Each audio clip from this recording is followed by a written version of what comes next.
Welcome to the Sports Showcase event on Hartford TV. I am Ray Ruse, and I am here with my broadcast partner, Greg Commandor. We are at Edgewood High School for a middle season boys football game between the host Edgewood Rams and the visiting Havre Grace Warriors. Havre Grace is coached by Brian Ebelhart, and Edgewood is coached by Keith Rawlings. Havre Grace is currently 2-3, and Edgewood is 4-0.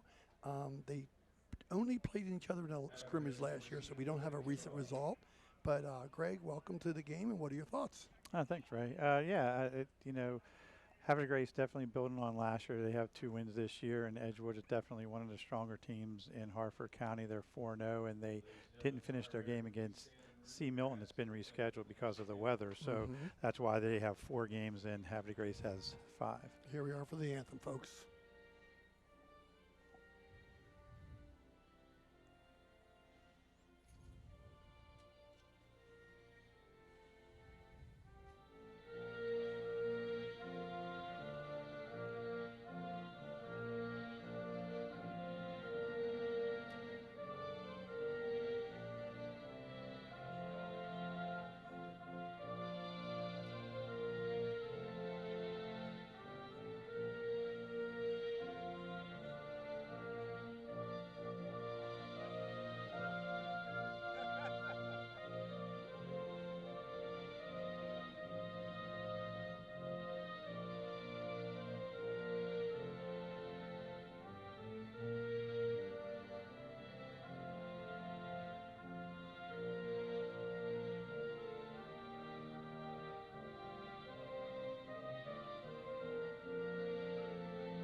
Flag.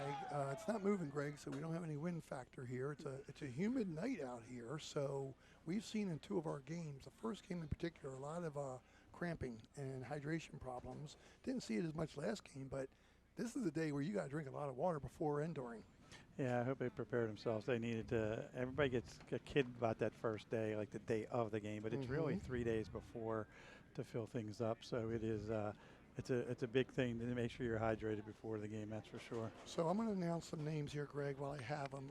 Our officials: referee Wayne Simone, umpire Charles White, head linesman Chris Flosser, line judge William Connolly, and then back judge Michael Flosser. So it's a father-son combination, I think. It is. I know both of them. I actually coach Mikey Flosser in rec football. Oh, that's interesting. So Greg knows some of these coaches. So absolutely. Brian Ebelhart's the head coach at Havre Grace, and he's assisted by Jerry Lee, longtime coach in the county, Jack Ebelhart, another father-son combination, and Jack played at Washington Jefferson. Jason Bauer, who Greg knows and was friends with his grandfather, and great teacher and coach at Choptown High School. Athletic director too. Yeah, he won 2 state championships in basketball. Yeah, and he tried to teach me government, and I didn't do too well, Greg. I wasn't the best student. So we'll try to get some things here like the kickers numbers and stuff, because we have most of the positions. But Greg, we're going to try to get the kickers if we can. That was number 81 for Edgewood, which is Carson Krause. He's a 12th grader. I'm not sure if he hit that and it fell off as he was going, or if that was a tried onside kick. It was interesting there. I kind of wanted to see what was happening there. So, but no, he's kicking it, squib kicking it. So Edgewood 81, Carson Krause. The ball's bouncing around. Better get on it. Yes. Oh, wow. So Havre Grace going to be dug in deep down, Greg, trying to get out from here. That was a good situation for Edgewood there. Yeah, Deshaun Henderson was able to finally get that ball. I mean, he scribbed it and just bounced around all over. So now they're stuck on their, I think it's their 8-yard line, 9-yard line. They say when it's hot, the ball is inflated and it's easier to kick further. So, that may or may not tell us something about their kicker's power. Our last game, we had 2 kickers that could kick the ball a mile. So it'd be interesting today. So we have Havre Grace, Jalen Solomon will be taking the snap at quarterback, and his main running back is Lex James. Looks like a quick handoff right up the middle, I think, to Lex James. It's a pretty good pickup, Greg. Yeah, tackled there by defensive line number 44, which is Jarius Keaton on the stop, and he had a little help there up front too with number 4, the other linebacker, Micaiah Georges. So, Greg, I see the defensive lineman taking the knee in between snaps. Is that common? Yeah, they're just trying to figure out what the set is and how big the split is for the offensive lineman to see where they're going to set up, whether they're going to go inside or outside. Oh, got a little bit of movement there. Yep. Looks like they'll be moving back, folks. So half the distance. Yeah. Yeah, the D-line, they're going to sit there most of the time just to they're going to see how big the splits are in the offensive lineman. Like I said, if they're going to shade inside or outside, depending on whatever the call is by the defense. It's like they're also saving a little energy between plays. Always a good thing to do, too, right? Always keep your breath. Those big boys banging down low and all that hitting and blocking, tackling. It's very physical game for them.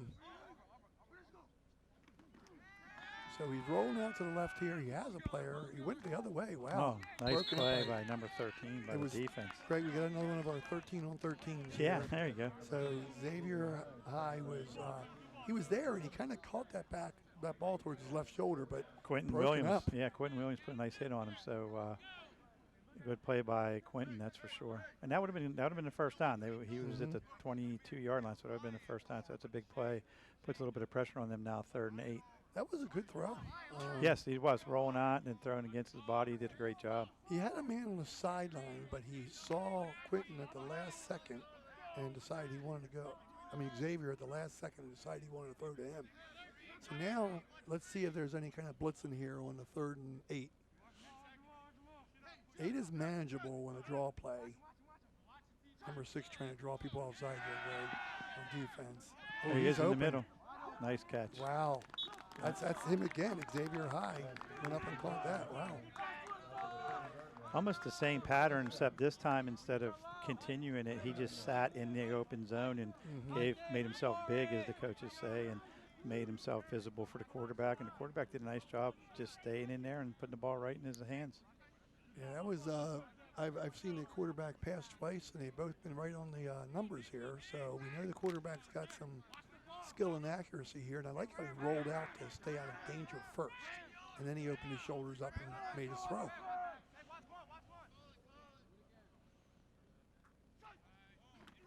And off right away. Not a whole lot to go, but he managed a couple yards out of that, Greg. Nice play nice play though by number 61, Dylan Carroll. There's one of the first people. So Brandell Stokes is listed as a receiver, but he lined up there and he came in and got that handoff. So I have a chance here, Greg. Jarius Keaton also was in on that play. Offensive line for Havre Grace is Joe Spencer, number 58, left tackle. Tim Reese, number 77, left guard. Joe Bradley, number 56 at center. Right guard Robert German, 55, and 69, A.J. Rogers, right tackle. There it is, Greg. In the middle. To the Bauer young man. Bryce Bauer is listed as tight end, folks. And he pitches and plays other positions on the baseball team. I'm wondering if he has a third sport too, Greg. Yeah, another good throw. If they give him time, he'll be able to throw the ball. So he is doing a nice job, the offensive line.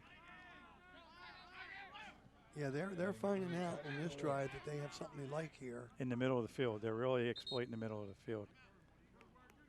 Timeout by Edgewood. Maybe they saw the same thing. So all 3 passes have been into the middle of the field. They've been finding some success right behind the linebackers. I think they started on like their 8-yard line. They did. They've already traveled, 41 yards. Well, and they've, you hear everybody say the word flip the field, but they have. They've flipped the field in terms of if anything doesn't go right, continue going right for Havre Grace. Even if they punt, they're going to have it. Edgewood would have it deeper in their own field. So did a nice job. That's an underrated thought there, Greg. I appreciate you pointing that out because you only get 1 first down or none. You're punting to the 50-yard line. The other team is in great position already. So field position is an important battle especially if it ends up being a low-scoring game. Absolutely. And plus, they're taking time off the clock. I mean, I think they want to keep the ball. They don't want to give Edgewood's offense the ball too often. So the longer they can keep doing this, better off things are for Havre Grace's defense. He's going to take off, Greg. No, there we go. We got one. Nice play by number 44, Jarius Keaton, and also I believe it was number. That was a good decision, Greg, because he saw nothing open. He saw the pocket collapsing around him, and he figured, why not get one instead of losing 4? Right. I think it was 78. Tyrone Williams too had a nice. They did a nice job, both of them meeting at the quarterback. He had another second, maybe. I think he got a little happy feet. Okay. I think, I wasn't watching to see if anybody was open. I'm just paying attention to the D line. Yeah, I was looking at the secondary, and they covered it this time. Now let's see if he can cut back. He escaped a little bit. Got a little bit out of that, Greg. Yeah, he picked up 2 more yards, so you got 3rd and 7 now. That's Brendell Stokes again. I'm a little surprised they did 2 runs in a row here, but I guess they can't pass every down. Yeah. That was Greenwood, number 28 for Edgewood, along with their DN number 6, St. Thomas. And I misspoke. They did plan to pass on 1st down. They just didn't have anything, and he took off for a 1-yard run. So this is manageable here, Greg. And we talked about 4-down territory. If they get half to 2/3 of this, you think they go for it in that field position? Oh, he's got a lot of room rolling out. There he is in the middle. Oh, he came back. Did he catch it? No. Nah, didn't catch it. Now, I'm going to say again, Craig, quarterback put the ball into a difficult catch, but he put it in the only place he could while moving. Yeah. And I was wondering for a minute if he was going to take off running. I thought like he had a lot of room there running. I don't know if you'll look at the films and think differently, but for a minute there, or a second, I thought he was going to run. So looks like we have number 75 kicking for Havre Grace.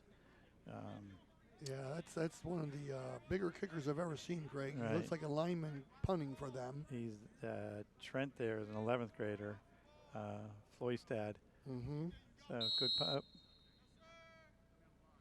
Well, this is important who this is on.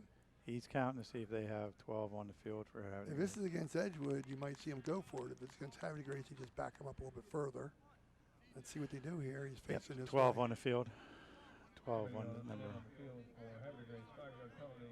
In the NFL, that's okay because the punters can punt it 50 yards, 60 yards in the air. You don't want to do that here. Well, we don't know. We haven't seen him kick, so let's hold off on that. Well, all I know is I want Trent Floystad on my side in any kind of fight. I mean, that kid is got some strength to him. He put it pretty high, and it took a fortunate bounce for him. So it's going inside the 20, Greg. So a good roll. That's pretty good for them. Yep. So you start 1st down at the 17. So if you think about it, the drive for Havre Grace started at their 8, and now it's at the Edgewood 19 or 18. So they did what they needed to do. They showed they can move the ball. They took some time off the clock, close to 5 minutes. So let's see how their defense does. So now we have Edgewood coming out on offense, and they're supposed to have Cesar Travers on down at quarterback, Greg, with Mackay Georges, the main running back. And they list multiple receivers here, so let's see if they're interchangeable.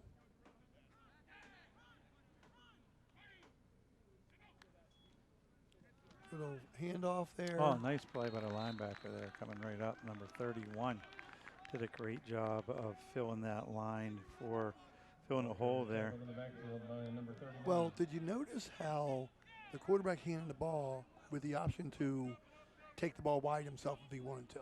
So that makes me think eventually he's going to fake that handoff and he's going to take off wide. Yeah, I'm sure he's going to have that. I'm sure the coaches will see that up top too. Yeah, he had sideline to run on. Of course, see their passing game. Oh, it's there. Nice slant pattern there, Greg. That's good number catch. 2 for the Rams, Jacob Martin. Right, that was a good catch there. He really extended himself to catch the ball, and that was Miles Miller there, a 10th grader, making a stop. Looks like Miles is a little shaken up. You can tell with his shoulder there, but hopefully he'll be okay. It was 2 players kind of jammed each other on that tackle, so sometimes it's the second person in accidentally hits their own player, so I'm wondering if that would happen. I think it was when they hit the ground, both of them together. Okay. Oh, there's a room there. Good ankle tackle. So that was number 4 again, Mackay Georges. Let's see who got that ankle tackle if he can. He dragged him down from behind, Greg. I mean, otherwise he was going another 5-10 yards. Right, that was Deshaun Henderson that did that. That's hustle. When you come from the backside and you get the guy like that, that's extra effort there in my mind. I could already see that it looks like Jason Bauer's on defense too, so he's probably one of our many two-way players out here. Ball, there's a fumble. Oh, Up, it's 17. Out. That's up in the air. Popped right up to number 17. Then he fumbled it again. Are they going to say he's down? They're going to say he's down. That's Havre Grace's ball. Wow. Now, was that, I wonder if that was a misexchange or no, it looked like a good hit. Looked like a good hit there. He was already making a move. We can see it maybe on replay. We can see that. So it's almost like Havre Grace picked up where they left off, Greg, field position-wise. He has the ball. Yeah, it's good. Oh, he punched that out from the left side. Number 6. And a good play there. Number 6 for Havre Grace. He came actually from the backside to get him. That's Chase Wells. Yeah. So now they have the ball right where they were before. Yeah, right where they were when they punted.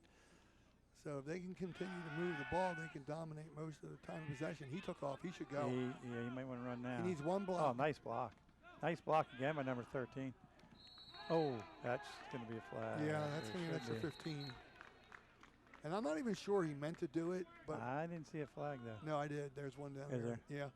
So this should be a 15 on top of it. So it was a first down already by our quarterback, and Jalen Solomon had a nice run there, Greg, and I liked how he waited for his blocker. He had one blocker he was waiting for there. I think it was number 13 for Havre Grace. Did a nice job of blocking. That Xavier High did a great job of blocking. Yeah, that would have only been a 3 to 5 yard run if he didn't have that block there. Right.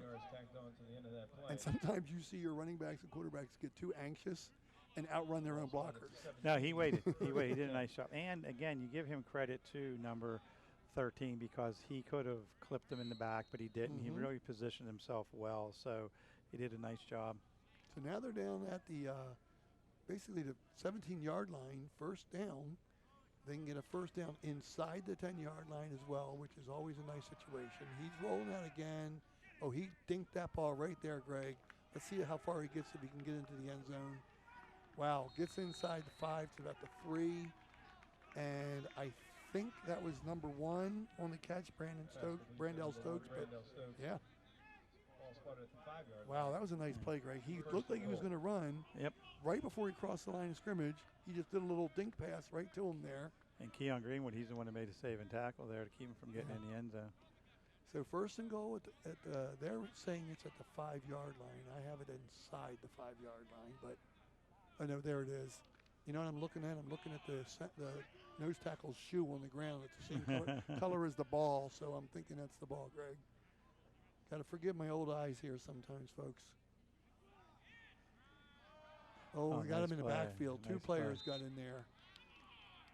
Yeah, what's the name? Brendel Well, had nowhere to go. Shane Tressler, number 14, really came up hard, quick, and made that tackle. 3-yard loss on the play. So it looks to me like, Ray, even though the coach told me Brendel would be lining up at wide receiver, they have him in the backfield a lot already. Have you made those game time decisions before where, I mean, it could be that their number 1 guy isn't 100%. And they might have needed them. We didn't get a chance to talk to the coaches too much right before the game, so we were missing. Number 3's coming out again for Havre Grace. You can tell he's really, that shoulder's bothering him from earlier when he made that tackle. He tried to gut it out there, but it looks like he's having some problems with it. Yeah, it's Miles Miller. So I know Jerry Lee from years of being a track and field coach too. Yep, we did, yeah, and I coached against him too at Havre Grace and when he was at C. Milton. And I'm trying to think who else you know here, Greg, coaches, most of them? Mr. Brinkman, Ken Brinkman. We had our good times battling against each other when he was both at Edgewood as an assistant coach and then North Hartford, Mr. Eberhardt. I coached on the rec team. I was really fortunate to coach with 3 of the coaches on the Havre Grace staff were on the rec team when I was coaching my son and all the kids together. Jimmy Reynolds was the other coach, and Chris Johnson and Bruce Riley. So there's a lot of the guys there, and it was nice to see everybody today. And Earl Murray coached on the state championship team with me when he was at Jopptown. I knew I recognized the name. Yep. I coached a young man. Uh-oh, Intercepted, interception. and this could go all the way if he gets a block, but let's see. He's still still on up. his feet. Oh, man, what a good job. Let me get the number of the player. Looked like it's number 0 for Edgewood, and that's number Darius Fleming. Yeah, he stepped right in front of that pass. I think he saw the receiver flash, but I tell you what, Joseph Bradley made a great play hustling downfield to make the tackle to save that touchdown. So here we go with the interception. I think the quarterback must not have seen him there, Greg, because it was right at him. But let's see Joseph hustling. Yeah, you're right. Yeah, So you had your center running all the way downfield 40 yards to make the tackle. That's what it good takes. effort. That's what you do, right? That's hustle. That's not quitting. And That's I know for sure. Joseph Bradley since he was a little boy. His older sister Ashley played soccer for me, and with your daughter Kara, my daughter Jamie. And mom's a teacher, and father is a police officer. Oh wow. Good family. So that was an unfortunate 2 plays there, Greg. It was. They had first and goal at the 5. They went backwards on a 2-yard play, snuffed out by the defense, and then the interception. That was the first mistake I had seen the Havre Grace quarterback make. So we're down to 3:50 here, and nobody has scored. We've had a couple key plays each way here. Edgewood hasn't really moved the ball greatly yet, Greg, so we got to see what they can break out here. It's a handoff delayed. He spun around. They were ready for it. They might have got a face I mask. think they may have too. Yeah, that was a great play by Bauer there, Bryce Bauer, number 84, and then also coming from behind, number 6 for Havre Grace and Chance Wells. But I think they're going to say there was a face mask. 57 was in there too. Yes. And yeah, they're calling a face mask for sure. that's an automatic 15, less than half the 15. distance. Okay. 15. That's first down. That's one of those, I'm positive he did not mean to do it, and he's just grabbing at the player, but we'll see. I mean, it really wasn't needed. I'm not sure of this call when it's only 5 yards. I guess they called it incidental. Huh. I thought. It's from the spot of the foul because he was way back there. Yes. But it should be a first down because I thought that a personal foul is an automatic first down, but I guess I'm wrong. So they do have a second down marker out there. Right. You're correct. And second and 9, so that's why I'm a little confused on that. So we have a direct snap. We have a pass. See if he has blockers set up. He does.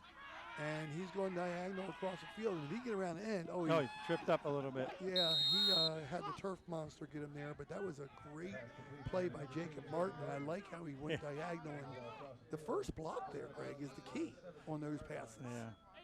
You know who that first one is? A tackle for no gain. Yeah, it was a nice play there. He was ready to go to distance, but like I said, I think he just got his foot caught in the turf there. Well, that happens to the best of us, Greg. Yep. We've all had that turf monster get us before. And he's going to the sideline, and he's like, Coach, I had it. Hey, he's thinking maybe he's going to do a different shoe. Yeah. So looked like they're at the 16, 17-yard line to me, Greg. So same situation Havre Grace is in where they can get a first down inside the 10. So let's see what happens here. There's a handoff there. Nice delay move. Good cutbacks. He's still moving. Still moving there. He did not want to go down. Let me see who that is. Is that let me see who that was. 9, yeah. So it's another player that I did not have in the starting lineup. Miles Miller made the tackle there. He kept going though, but it took Miles and also number 13 on that play to bring him down, Xavier High. Well, what'll be interesting here, Greg, is to see the depth of each team. And I've already seen both teams put a few other players in. If he escapes that, let's see if his speed outdoes it. Yeah. He gets around the corner, there's a flag. Yeah, it's going to be a hold in the backfield on the Havre Grace player. Bryce Bauer had him in his tracks, and next thing you know, Bryce was getting held there. So I think it's going to be a hold where the flag is. So both teams doing a little self-inflicted damage down by the goal line. Let's see what happens here. And it will probably be 2nd and 14. If he didn't hold there, Greg, I don't think you could tell me. Do you think Bauer was going to get him? He was. Okay. You'll see if you get a chance later. He couldn't get his hands free. Okay. Okay. He did a good job of holding him. So for people that don't know, if you keep your hands between the numbers, but you blocking, you can't put your hands on the grab or grab outside the pads. Is that what? Right. Yeah, and as long as you don't grab the jersey either and Okay. completely turn him, but he got him hooked pretty good. Mm-hmm. But he had to save it. I mean, that was, you tried your best. So you got to get back part of this. He has it. See if he can stay in bounds. So he tiptoed that sideline there, Greg. He was very close to going out at the 7, and he looks like he might have a first down. There's another flag down, so yeah, it looks like It's against Edgewood again. an eligible man downfield. One of the linemen on the rollout, instead of holding his line, went downfield blocking. So maybe you can educate us. Sometimes I see linemen go downfield blocking and it's okay, and other times it's not. I don't understand the distinction. Well, they'll give you a yard or two, but if you go past that, then Okay. they're going to throw the flag. And if you take a look at that, he was still blocking as though it was a run. May have been misinterpreted in the huddle that he didn't know that it was a rollout, so he probably blocked downfield thinking it was a run. So we got 2nd down and 12 here. You kind of want to get about at least half of this. And we don't know the kicking game, Greg, so this could be 4 down territory as well. Right, yeah, we don't.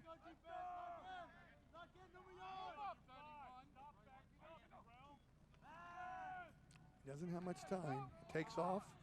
He had it if he wanted it. He had to run. I think he could have gotten the 6 or 7 on that run, but he decided he wanted to make the throw out to the left. So that's 3rd down and 12 now. Yeah. That's a tough situation. Well, you have to wonder, like you said, you don't have the kicking game yet. So is it 3rd and 12 and they get 6 and then go for it, or do they have a field goal kicker? I do see the kicker warming up over there on the other side, number 81, but I'm not sure what his length or range is. I didn't happen to see warm-ups in that aspect. Good snap.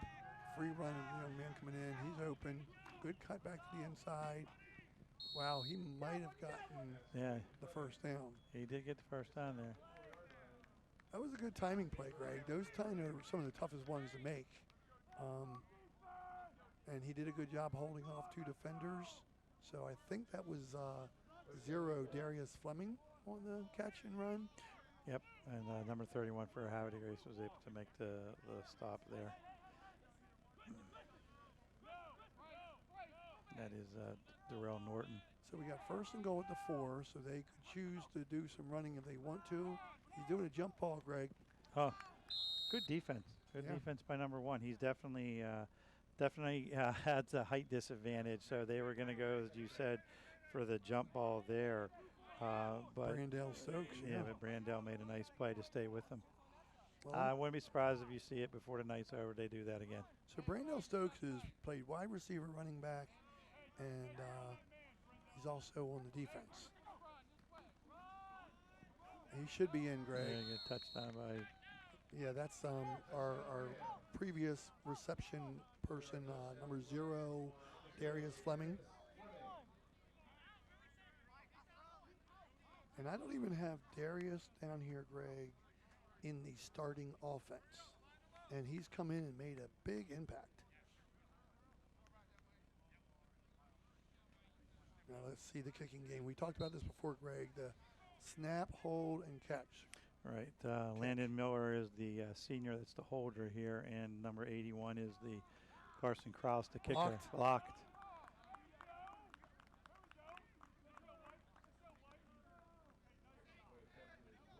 Yeah, they got in there pretty quick, Greg. So 6-0 at the 108 point here. So Edgewood took advantage of their chance down here. Now we got to see if Havre Grace can do the same, return the favor here. Well, last time Edgewood Squibb kicked it, and it went all the way down to the 8. So hopefully Havre Grace made their adjustments to make sure they have their, as they say, the good hands team out there to make sure that that ball's bouncing around. They're going to get it before it gets down to the 8-yard line. You look there, they just had on the monitor Jason Bauer, so must be a great thrill for him to be able to coach his son in high school. So that's a great thing for him. And I was talking to him before the game, and he was talking just about just that opportunity to be out here with him. So that's always a nice thing to see. There's another squib kick here, so someone's going to have to get that before it gets. Grab that. He's pushing it out of bounds. That was smart. I think that Havre Grace needs to adjust to that. If Edgewood scores anytime they kick off, it's going to be a squib, and you can tell this ball is bouncing all over. Now, it's better than they did last time. The ball was on the 9. Now it's on the 24. But I think you want to be able to pick that bouncing ball up and try to advance it. That's Alexander James, 23, did a smart job of getting over there because it didn't get to the next layer. So they might have to put the deep guys up a little bit. Sometimes I see them play one person really deep and maybe 2 up part way to cover a squib. Or even put a third. That way you have one cover in each third of the field. So if it does squib, you'll be able to get it. And if it goes deeper, then it's probably going to go into the end zone. And that's the way you have to think about it. So let's see how Havre Grace can counterattack. Oh, hit him a little in the hands, but a little bit high. It was only going to be about a 3-yard completion if he caught that, but. Well, you always want to get a little bit of something on the first time, whether it's 3 or 5, just so you can manage where you are. So now Havre Grace has got to dig themselves out from this end of the field, see if they can get anything going.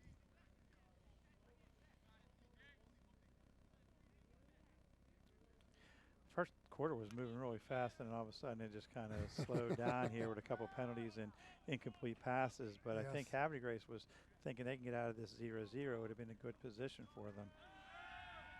So he's doing that against the grain again.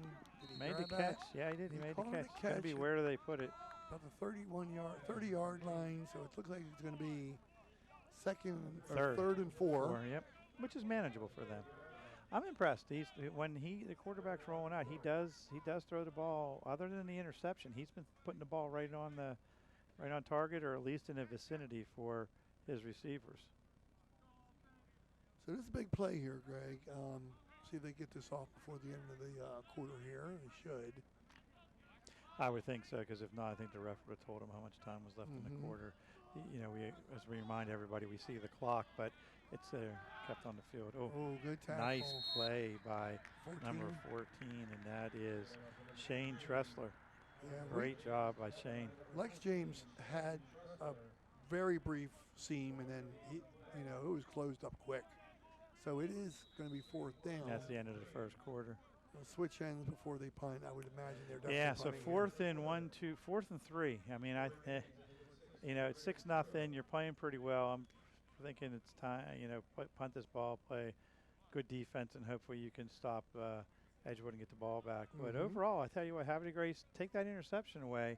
It easily could be 7-0 Havre Grace. Yes. Right, absolutely. Yeah, and that was a big play. And I go back to saying what I said before.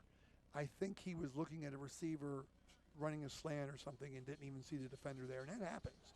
For those of you who never try to play a quarterback well, 5 people are flying at you and trying to sack you. That's tough. So it's a good shot here, the coaching staff here, Greg. That's Coach Eberhardt there. Now, when you coached, did you get a certain group? Did you get the whole offense, or did you let the linemen go to one coach and the skill positions go to another? No, it all depended. Now at the end of the quarter, we would have pulled the whole special teams together because we knew we were punting the ball, and right. the only thing we were doing was counting. You wanted to make sure you had your 11. You remember Havre Grace had 12 earlier. You don't want an extra penalty, but it all depends on what the scenario was. In this case, we would have our special teams coach, which was Earl Murray, and make sure all 11 were on the field, and we wouldn't bother anybody else. That's a high punch straight up. He had to, Greg, because there was some pressure there. Did you see that? Yeah. Good roll. Boy, that's a good roll. Oh, that was beneficial for Havre Yes, it Grace. was. That ball could have easily helped the way. That ball landed at the 41-yard line and went all the way down to the 26. Yep, that was a great. But I do great like the for them. adjustment that our punter made on that. If he did a more diagonal punt, it would have been blocked. It would have been blocked. Yeah. So he adjusted. And now you see, going back to what we talked about on the 2 squib kicks for Edgewood, the ball is definitely bouncing, and you can see it here. It bounced almost 15, 20 yards. Yes. So I think the returners, both punt returners and kickoff returner, all have to realize what they need to do to either come up on that ball or be prepared to cover it on a kickoff. Could be a definite difference in the field possession game. So we got a handoff right here immediately. Oh, Greg, he's gone. If he gets past one more person, little delay nice move. Cutback. Waited for that move. They finally got him, and that was 0 again. Darius Fleming. Yeah, and I tell you what, there were a lot of people that were trying to get him, but in the end it was Aiden Ignazi, number 42, the senior, coming from his linebacker spot and coming back to grab him. That was a nice run. The offensive line opened the hole up, and then he did it. He did the rest, taking off. He did a good job being patient too. He was like, did a couple stutter steps and delay moves. Yeah. Cut a little bit to the right, gained 10 more yards. That was a big run. I think they started their 26, so we'll have to do the math here. Nice play by number 31 on defense. That came really flying up. That's Darrell Norton. He filled that really well. Knocked him for a 1-yard loss. So doing my math, I think it was a 44-yard run.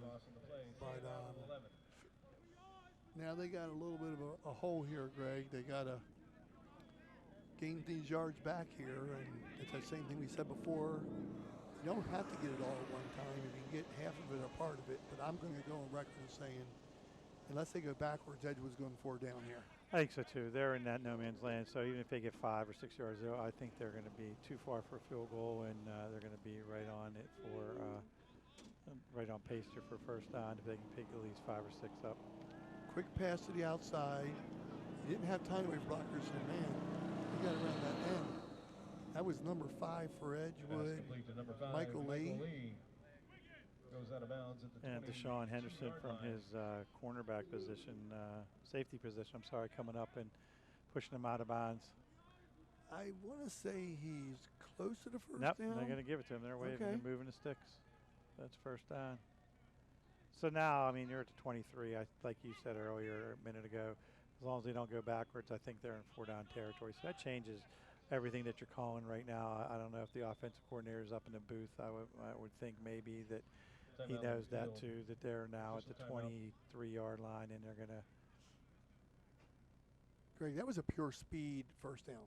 There was 2 Havre Grace players that had an angle on him, and he just outrun him around the Okay, edge. they're changing it, saying it's 3rd down, and they're moving the chains back now. Yeah, that's why I thought it was close. Wow, but they didn't even measure, so they're going to. I don't know how they're going to get this one right.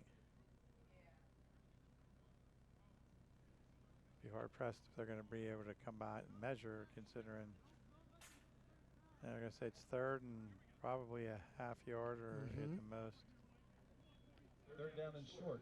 Yep. So you have a couple options here, Greg, with 2 downs to get a half a yard. Yes, you could you do do. a quarterback sneak. You can do a draw. You can do a quarterback rollout for a run. Throw it in the end zone if you want. You can do it. The playbook's wide open right now. Well, it does. Some people call that a free play. Up. Oh, and that's not what you want to do. No, it looks like the offensive lineman jumped.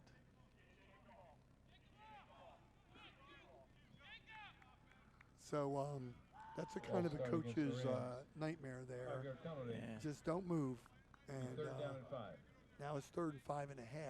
Right. But you're still in that 4-down territory where if you get 3 or 4 now, you can still go for it on 4th down. Yes, that's for sure. I tell you, I'd like to see them move Cesar Travers with the ball because he's good at running and passing. So he'd have 2 options if he rolled out. But let's see what they do here, Greg. They might just try to do a quick handoff. He does roll out, like I said, but they didn't block the first man. And Great he has pressure. Oh, nice play. Oh, man, that ball was almost picked. Yep, number 31 did a nice job. That's Darrell Norton did a great job. But I really like the pressure that was put on by Havre Grace. Yeah. They did a great job and made him throw that ball a little bit earlier, and that's what Durrell broke on the ball. So a good play from the defensive line, then also by the defensive back. Yeah, So now that one mistake makes it 4th and 6. One player really broke well on the defense on that. Didn't even give the blockers time to block. Just went right by him and chased Caesar out to the sideline a little bit more. And to your point, really put the pressure on him. So now a big play here, 4th down and 6. 5.5. Now Havre Grace coach is saying, no, it's not us move. We don't want to give him back 5. So he's going to dink it there, and does he have the room? He does. Oh, he's going to get in there, Greg. Touchdown, yep. Yeah, that's number 2, Jacob Martin. Touchdown Rams. On the touchdown. Well, and I want to give credit, obviously, to the quarterback and the receiver, but Mike Harris, number 8, he had every opportunity to hit the Havre Grace player, which would have been a penalty, and he just simply stood there and made sure that he didn't do anything to cost his team a touchdown. So just a smart play by the young man from Edgewood, number 8. You're tempted to hit somebody when you see him, but he knew his receiver was able to make it on his own. Going to go for 2 here, Yep. Greg? Yeah, I think they're going to go for 2. And when you get that point back that they got blocked before, and then this one. So coaching decision here. They want to go up by 2 full scores here. He faked the handoff, took off, cut back inside. Yep. And that is our quarterback, Caesar Travers, 2-point conversion. Rams lead 14-0. 14-0 now, Greg. That's a big difference. Well, I think now Havre Grace, and I keep saying it and I want to harp on it, but whoever's on their return team, I think they need to really be prepared again for this squib kick that it doesn't. They've already kicked off twice. One was right down the middle, and one was a little bit more towards the left. So I think they really need to be prepared for this. You just don't want the ball to just die dead down there. You want to be able. You want to be able to get some type of return for Havre Here's the Grace. replay on this. He faked the handoff, went right, kind of ran into his own lineman, patiently went diagonal. Then he saw the inside open and just stepped through, Greg. Yeah, he did a good job reading it. Now, Greg, you've coached, I've coached sports. This is a very big task for the Havre Grace coaching staff. You were 0-0 with a chance to score. Now it's 14-0 very quickly. You got to make sure they don't put their heads down and say, hey, let's just go out to get the first score before we work on the next score. Here comes the squib, so it's the good. He got put it. his knee down, put Yeah. his knee down, yeah. Yeah, he didn't mean to do that, but he had to secure the ball too. So that was Right. a smart pickup by number 13 there. Xavier High. Yeah. So I think he saw how much room he had too. So you're right. He wanted to get the ball, but he also knew he could have probably picked up an easy 15 yards. So, but you just do what your instincts take over at times. But they have the ball to 25. It's not like they're bad. This is actually their best starting position. So let's see what they do from the 24-yard line. Yeah, that ball gets by him. First of all, the ball bounces off him. So we can easily sit here and say, don't put your knee down, but that ball dropped on him at the last second, so he had to secure it first. But if they continue to do that on the squib kicks, now they're hoping for not many more kickoffs because that means the other team scored. It's there, and it's up in the air. Oh, almost got the deflection. And number 28, number 7, both on the play for Edgewood. That's TJ. Number 7, TJ Wesson. TJ Wesson, but also coming over to was number. Second down and 10. He's giving a little congratulations there. I can't see the young man's name because their number because he turned. That was a big Number play, 28, Greg. yeah. That was a big play, Greg. When That's that ball goes Kieran. up in the air like that, because even after it deflected off a receiver, 2 defenders, It almost hit. Miles Miller almost grabbed it it. almost hit it Havre Grace, and actually if he caught that, there was no one else around. Yeah, he would have been going down the sideline. You know, sometimes you need that break. Maybe that's what Havre Grace needs. So we're dropping back for another pass. There's a flag and interception. So it's going to be very important to see who this flag is on. I think it's number 28 with the interception, but we'll have to see. Yeah. I don't see what the call is. Flag on the play. Kylon Greenwood. We're going to see if it's on Havre Grace or Edgewood on the penalty to see if that interception stands. It looks like Havre Grace is sending out their defense, so they must know that it was on them, their offense. But I see a lot of players coming out switching for Havre Grace. Let's see what the official's call is. False start on Havre Grace, which is going to be declined. So now that. Watch how he steps in front of his Greg. He just overthrew it slightly. Yep. Kylon was waiting for it. Yeah. He's got a 10-yard return so far. Got a 20-yard return, 25. He returned that 30 yards, Greg. Yeah, it puts him down to the 12-yard line right now. Now, I thought false starts were immediate stoppage of the play and just a penalty against them. I didn't know that continued. Now, they'll if it happened at the simultaneous with the snap going on, they're going to let it run out. Okay. There's a long throw. That could be a pickoff. Oh, he just stopped a little bit short. That was a nice throw to number 2, and that's Jacob Martin. To number 2, Jacob Martin. Puts the Rams up 20-0. They're going to try for the extra point here since they tied it back up with the 20, or got the 2 on the last one.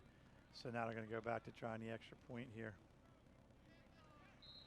Yeah, that was a great throw, and I think our Havre Grace defender had a beat on it but stopped a little bit too soon on the jump. But a very aggressive play.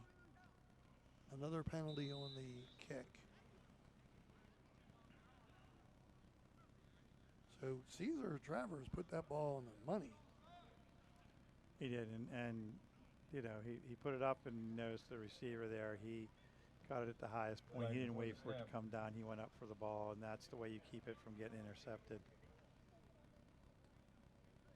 So we're trying for the extra point here, Greg, with number 81, Carson Kraus.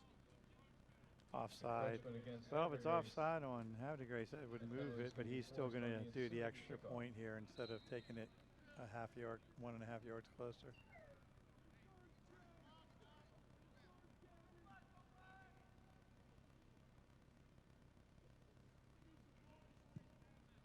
Might be a miss. Is it? Yep, Yep, a little bit to the left. Extra point attempt is no good. So we now have a 20-0 lead for Edgewood.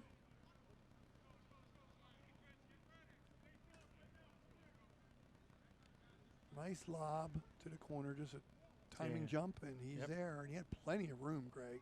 Yeah, he had 3 steps to land.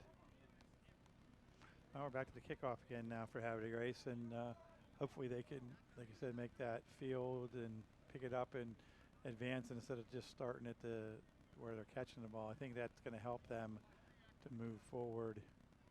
So do you have to hold the catch to the ground in high school too, like you do in the NFL and college? You got to make sure you finish the catch. Because I know in college it's 1 foot in for catch, and in pro it's 2. But he obviously got 2 feet in there, no problem. Yeah, as long as you land on the ground, you can hold that ball. So I had the Kylan Greenwood interception 30-yard return. Yes. That really set them up, and then they didn't waste any time. They just went right to the end zone right away. So Havre Grace definitely needs to get something going here in this next drive. As I say, I was counting 10 there for Havre Grace, but they're getting number 3 out there to make 11 now. So let's see if they squib it or hit it solid. No, they're going to squib it. It's been very effective.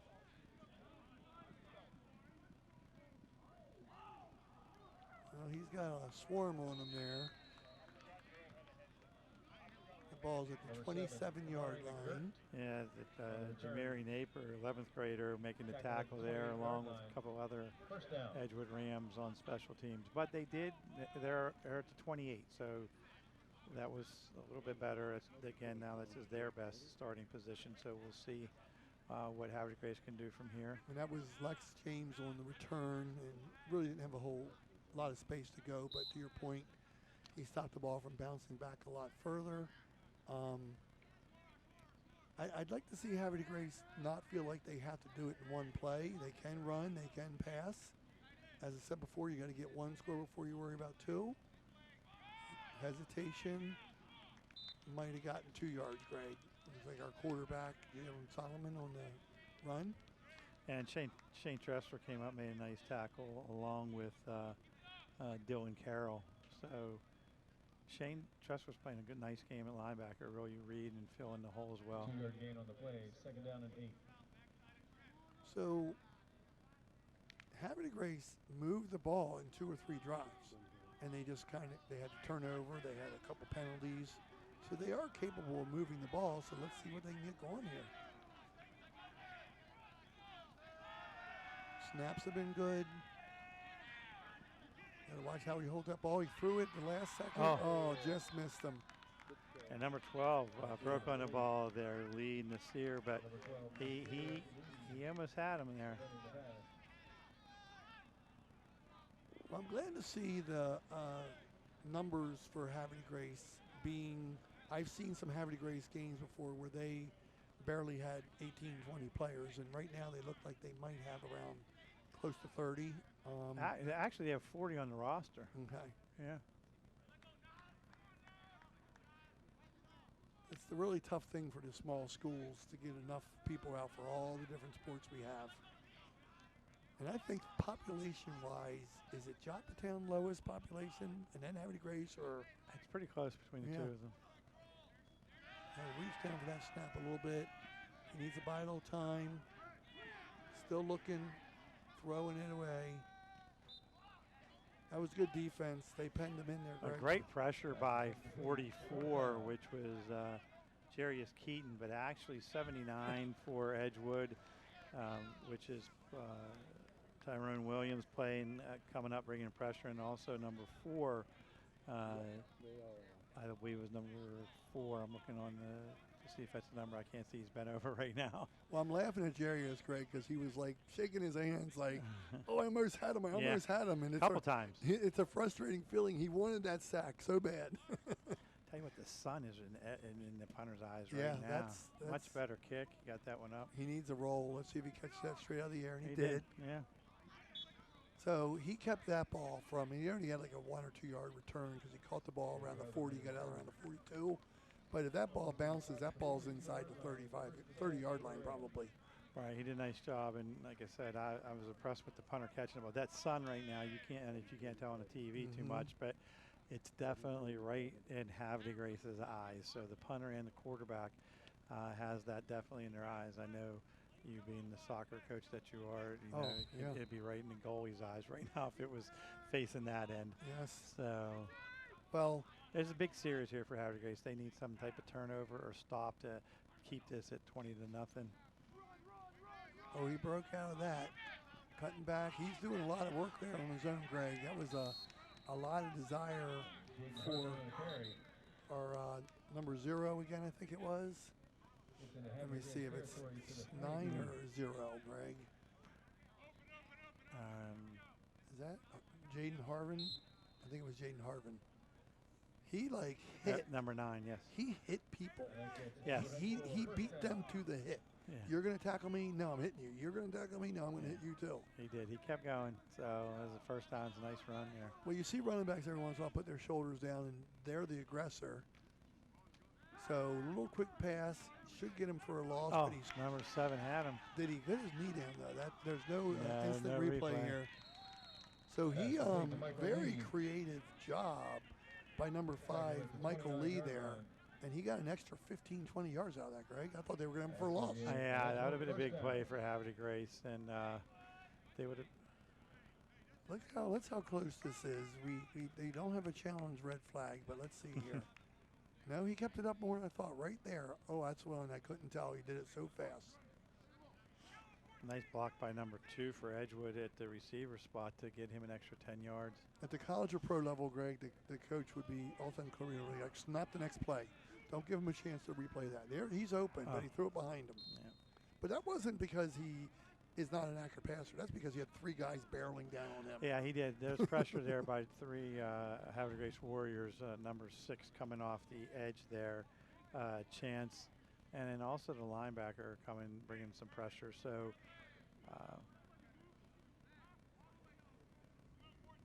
I don't know if I was trying to look for a number there. I think it was 42 is the other young gentleman. Sorry about that pause. I was looking for the number for number 42. there's a pass. He's open. He came back to the same pattern. Yeah. He did. He came back to the same pattern. Is he going to squeak out? It looks like he's 2 yards short, but it's only going to be 3rd down. So Kamari held on there. Kamari McGirt held on there, and then another Havre Warrior came and helped him. But, nice play call. He came back to the same thing, and this time, again, he sat there, and the quarterback found him. So good I think call. it was T.J. Weston on the catch, number 7. Good call by the coaching staff up top. So let's see if they'll pass for 2 yards or run for 2 yards, Greg. Little quick handoff. He's through there, and he's in a good position here. Ball, fumble, Oh, he got and stripped. Havre Grace picks it up. Harvard on the carry. Fumble on the Wow, play. Greg, you talked about a crucial play need. Jaden had that At the 2-yard line. ball inside the 2-yard line, and a Havre Grace player reached back and stripped that. Right, and then Joseph Spencer, number 57, picked up the ball at the 2 or 3 yard line. So when we said they needed a big play, they didn't have too many more yards to make it. They made that play on the 2 yard line. So good thing for Havre Grace that they stopped them. And now I think it's crucial they get a 1st down or 2 just to move the ball well, out. it was very close to being 26-0, Greg. Yes, it was. And right. now they need to get the ball out and then get a score. It could be a 2-touchdown turnaround if they get a Right. full field drive. 6 minutes left right now. You made a good point. They just got to get a 1st down first. You want to get out of this tough spot right here. See how aggressive the defensive line is trying to jump the gap here and try to pin him in. That's a normal first play, isn't it, on 2-yard line? I think you just want to get a couple yards Yeah. there.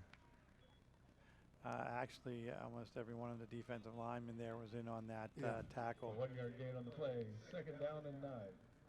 Now's the key point. If you're gonna, I think if you're gonna throw it, if you're Havre Grace, this might be the down you throw it, and then maybe run it again and get a little bit of punting room. But we'll see what they have. They can also roll the quarterback out. He's been effective doing that. So And you there he called it goes. right. There he is. Now he has the man open, Nice Greg. throw. Wow, and he First goes down. out of bounds. That was number 3 for Havre Pass complete Grace, to number and 3, that's Miles Miller. Miles Miller. Yeah, he just patiently stood over there. Got a little limp going right now, but let's see. You're Ball right. spots, Patiently, 16-yard he line. waited. He's like, First I'm down. here. I'm here. Throw me the ball. So, and that's kind of one of those places. Your receiver, you're open, that open. You hope the quarterback sees you, and you hope the defensive back doesn't close in on you. Well, now you have plenty of time, Greg. You got Yes. 5:19. I think they have at least 2 of their timeouts. 2 left. timeouts left. Yes. And you just got to just keep getting 1st downs and see if you can get yourself back in this game. I think Edgewood started with the ball the 1st half and got stopped before Havre Grace got the Havre ball. Grace had the ball first. Oh, they had ball first. Okay. Right, So remember, they drove down a couple first downs. it's very. Oh, that's. Nice he's there. catch. Nice Just catch. got over the defender's head. That's a catch by number 13, 13, Xavier Xavier High. High. Number 13, Xavier High. Yep. Ball spotted at the Good 56-yard patience line, by the 20-yard quarterback for gain, Havre 1st Grace. down. That could have been such a dramatic play either way. I mean, that was like 3 inches over the defender's hands, and but he got the completion, put a good touch on that ball to get it to Miles, and Miles was smart and stepped out of bounds. Well, now we're, everything that we said, they're out of the shadow of the end zone. They're at the 35-yard line. The clock's ticking, so when this play starts. So that's good. They're doing, don't want to go backwards here. Oh, great play by number 32 for Walker tackled in the backfield by Edgewood. He number made 32, Patrick Eason. Patrick made a great play there. Read that right away. And number And if he 61, didn't, there Dylan was 2 or 3 other players Right. there. They yeah, had Dylan that read. Carroll. Dylan Carroll was right there too. So 7-yard loss. just on as the I was play. trying to say they're going forward, doing a good job, Edgewood said not so fast, and knocked him back 7 yards. So now you're looking at the clock. It's 4:38 and counting. Yeah, Havre Grace they wanted needs- to mix a run in there. They were passing, Right. but part of me thinks if it ain't broke, don't fix it. And they made 3 completions in a row. So let's see if they can get that passing game going again here. Nice move to get out of that, Greg. It was a good move. He was getting pressure. The defensive line, especially number 61, which is Dylan Carroll, making a great rush there, but also on the interior line, number 52, Josiah Stokes. So To be honest with you, I can name all 4 defensive linemen, I think, for Edgewood. They're really taking turns who's putting the pressure on them. We got timeout here, I think. Jalen Solomon, that was just such elusiveness. I would have either been sacked or blown out my knee there, Greg, one of the two. He does make some moves, that's for sure. I mean, that would have been a 15-yard loss, and this still gives them a chance. They've got to get half of the ground or not on this play, or need a little penalty help. He took off, got some of it, but it's still like 11 to go at your own 35. Being down 20, are you a gambling man here, Greg? Good play by Patrick Eason. He did a nice job staying there from his linebacker position and waiting for the quarterback to come in. Now you don't want to just give them the ball at 35. You're playing defense. I know they've made a couple big plays, but Havre Grace is smart for what they're doing right here. I'm worried about the punt block here, Greg. Very close again. It just went right through the hands. Good fair catch caught at the 36-yard line. Now, we'll see how aggressive Edgewood is, Greg. They could be conservative and say, let's go in 20-0 and let's not give Havre Grace the ball back with running. But I'm betting on the opposite here. I'm betting Edgewood's going to put the metal to the pedal here. Well, I think they've been able to run the ball really well, so I wouldn't be surprised Good they run in. Coach Rollins there. Wouldn't be surprised if they run in on first down. You run it on first down, see where you are. You pick up 5 or 6, then you can do whatever you want to do. So it'll be interesting. Or he can say, I'm going to take my chance on the first play. We're already up 20-0, so I can take my chance. And the quarterback has been on all game. So I did not know this, Greg. Here he goes, throwing it deep. That could be picked off. Oh, wow. 2 players running into each other, Greg. I never like to see that. No, They're both down. No. So I didn't know Coach Rollins went here to Edgewood. He played here, and we talked about the open playoff format where everybody makes it now. Right. And he reminded me, I said, did they ever win a state championship here? He said, no, but I was on the 11-0 team that did not qualify for the states. playoffs, right. 10-0 team. 10-0. Forrest Weiss was the coach. Right. And back then, folks, only the top 4 in each region made it, and you made it on points. As we wait for this young man to hopefully be okay, I'll explain it to you. Before open playoff format, I think you got 10 points or 11 points. 10 points if you beat a 418. You got 9 points if you beat a 318. 8 if you beat a 218, and 1 if you beat a 118. So being that our county did not have many large schools, even going 10-0 and most of your games being in league, if there was another team in a bigger county, they might only go 8-2, but they got more points. So how much of a bitter taste does that leave in your mouth if you have that good of a record? And if I'm not mistaken, that happened to you at once at Jobtown. Not undefeated, but we were 8-2 and didn't qualify for the playoffs. And that's a bitter. And the year that we went to the playoffs and lost in the state championship, we were 10-0. If we would have lost any one of those games, we wouldn't have made it. Wow. Every game, there's a nice play by Havre Grace. Great play by Havre Grace. That was number 33 for the Warriors, along with a whole host of other attackers. I was waiting for them to do the strip drill play there. I think someone was trying to, but hold they just him up, and there. everybody else pulled him up. I think the young man that had him first pulled him to the ground before anybody else could try to pull the ball out. Now this is a big play for Havre Grace. It's 3rd and 10. If they can stop him here, I would assume if they don't throw an incomplete pass, they may call a timeout. So this is a big play right here. Hopefully the sun drops down below the trees soon, if it hasn't already, to keep that sun from bothering returners. The 2 toughest positions. Oh, he's got. They tried to throw a screen. Oh, he can't room. throw it now because there's too many linemen downfield. He's got room, and he got the first down and then some. Oh, and he's still alive. Wow, Greg. Is he still in bounds? They got him out of bounds at the 34. 34. I think there's also a flag down here at the 40-yard line. That's got to be. You would think it's a hold on the offense. Yeah, I think there's a flag way back at the 42-yard line. That's huge for Havre Grace, Greg. Right. That would have been a backbreaker there because they had him pinned in. Sometimes when you have that kind of pressure and every pressuring player comes in on the same side, it allows the quarterback to escape out the other side. Well, that was a smart play by the quarterback because he saw all 4 or 4 of the 5 offensive linemen were downfield. He knew he couldn't throw it because it would have been a penalty. It was clear they were already 10 yards downfield blocking, so he made the right decision.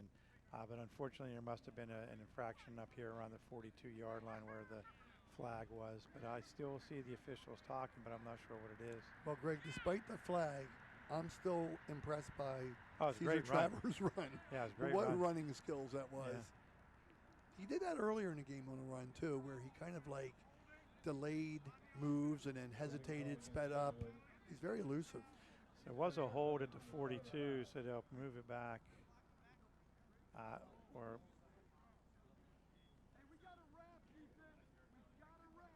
10-yard penalty from the spot of the foul. all right, and it'll still be 3rd down. So Move back to the 31-yard line. So it's going to be a 3rd and 15. 3rd and 15. Yep.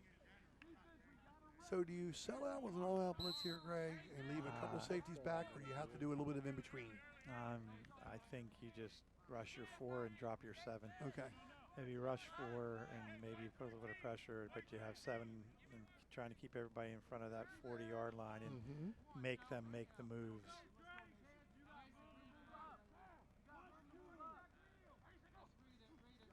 Nice snap. He's rolling out. He's seeing him. He has a player there. Oh, Greg, I think they got him a half a yard short. Yep, it's exactly 1 yard to go, so it'll be 4th and 1. I can hear the coaches yelling above us, yelling, "Go for it!" So I'm not sure if that's what's going to happen, but it sure sounds like the coaching staff wants to go. If I'm not mistaken, that's Coach Brinkman's voice. So right here, if you guys are wondering, it's not coaches in heaven above us. It's actually somebody on the booth above us. So that's friendly with Greg and my neighbor Ken Brinkman. Had a long career at North Hartford. So they're going for it on 4th and 1 here. Or are they drawing them off? Let's see. No, they're going to go for it. 88 He did. receiver let's move. see. Yep. They got him. Yeah, the receiver jumped for some reason. So now it's going to be 4th and 6th. So I would think they're punting on 4th and 6th. I don't see anybody switching. I don't see any. Unless it's against special Havre team going Grace. on. No, it was definitely against Edgewood. But 4th and 6, they're going to take their chances and go for it here. Wow. Very aggressive. Big play for Havre Grace defense. Yeah, Nope, here comes the punt team now. Here comes the Ken punt lives team about now. 5 houses down from me, Okay. Greg, and we have like yard envy. He's much better about keeping his yard up than I am, and it's beautiful. Sometimes I drive by and like, you're making the rest of us look bad. Well, watch for the fake here because number 10, the quarterback, came on to take the snap at the punt. And I know number 10 didn't take the punt earlier. If I'm not somebody mistaken, called it was 81. timeout. It was Havre Grace. As soon as they saw number 10 come on the field at the quarterback taking the snap for the punt, I think that kind of caught their attention there. Well, and for those of you that are thinking that's a shame he has to use his timeout to do that, but that's an important play because if Edgewood does snap it to their quarterback and they're not set up in the right defensive personnel, he gets the first down. You don't even get the chance to have the ball back. Sometimes coaches do that kind of a play to make the other team use their timeout, correct? Yes, absolutely. Give you a different Because look. if they had 2, now they have 1. Yes. But they're going to leave him in. Maybe I was mistaken, but I thought that earlier that 81 was the punter. He was. lined up. He was another punter before. We'll And at see. least the kicker. He was at least kicking. He was, so. true. That's right. So let's see. I think that was a smart move on Coach Rawlings to confuse Havre Grace. And he He's is going trying for to it. run. He's throwing it. And he's open, Greg. There he is. Wow. Well, we called that. We kind of saw that up here that we thought that was going to happen. Yeah, that was a nice pass to Jaden Harvin. So not only do they keep the ball, Greg, but they have a chance to extend the score. All right, down to a minute 34. Perfection. You get the first down at the 42-yard line. So sneaky play there. Edgewood pumped up. Had some probably Coach Brinkman yelling above us here and very much celebrating. Did you have a coach in the booth, Craig? Yeah, John Horgan was our coach. He did. Mhm. He was in the booth, and he would be on the headsets with myself when I did the defense, and Coach Weibel when he did the offense. So rolling out here to the left here. Let's see what he has. Good pressure by 33. He waited again. Oh, just dropped it. But that was very good, very good patience by our quarterback, Cesar Travis. I mean, that was very good. And Darrell Norton's playing a nice game for Havre. That was a big hit. He had it, but he hit him and dropped the ball. So he is playing a good game in the secondary. So, Greg, do they seed when it's an open playoff and everybody in the region makes it? Do they seed it now by records? Yeah, they'll seed it, and then they'll continue to do that as they progress through of who you're going to play. So, you start probably when you hit that 5th or 6th game of the season is when you start looking about who you might want to match up and go out and scout them. And nice pass it back out of the back there. Now let's see if he stays in bounds or gets out of bounds. They're going to spike the ball, to get up to the 21-yard line, or they have another play called, one of the two. Yeah, I think that was the Jaden Harvin again. 21-yard line. Getting a lot of catches. I don't even know if we had a statistician. Yeah, he was able to spike the ball. If we had a statistician, I think Jaden might be getting close to 100 yards receiving. I think so too. Yeah. So way back, Greg, they didn't used to seed the open playoff format. It was a draw, and some people complained about that. They're like, well, why are two 10-0 teams drawing each other in the first round? That's big for an Edgewood to get a really good record. If you have like an Edgewood and then get such a good record, that might give you a first-round bye, because if there's an odd number, it's not an even 8 teams in your region. Some teams have to play before you. He broke out of that very nicely, and he knew he wasn't going to get in the end zone, Greg, so he stepped out of bounds. Saved his time. Plenty of time now. You're going to have 1st and goal at the 9, and now you have 3 plays to get in or 4, depending on whether you want to go for it. Well, I think it's just a matter of how much time is going to be up on that clock. Yeah. That's what you have. I think they might have 1 timeout left for Edgewood. But this is huge for Havre de Grace. They made a stop down here recently. Let's see if they can make another one. A little movement here. Making it a little bit more difficult for themselves, but has not been difficult for Edgewood to get big plays when they've needed it so far. Yeah, it has not.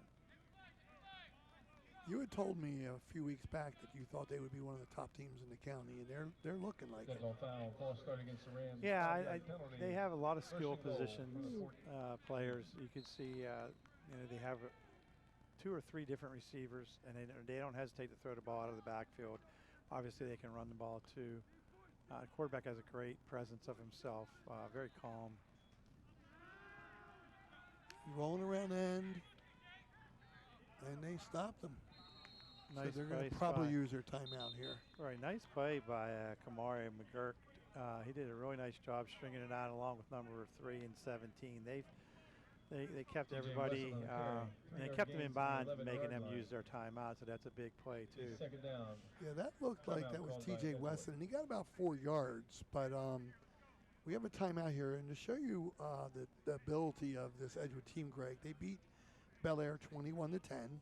They beat Joppatown 21-12. They beat Joppatown 32-12. They beat City 27-12, and they beat Elkton 45-24. So they can put some points on the board, that's for sure. Yeah, and the game against Seamilk and Wright was delayed because of the weather. That's going to be rescheduled later this month.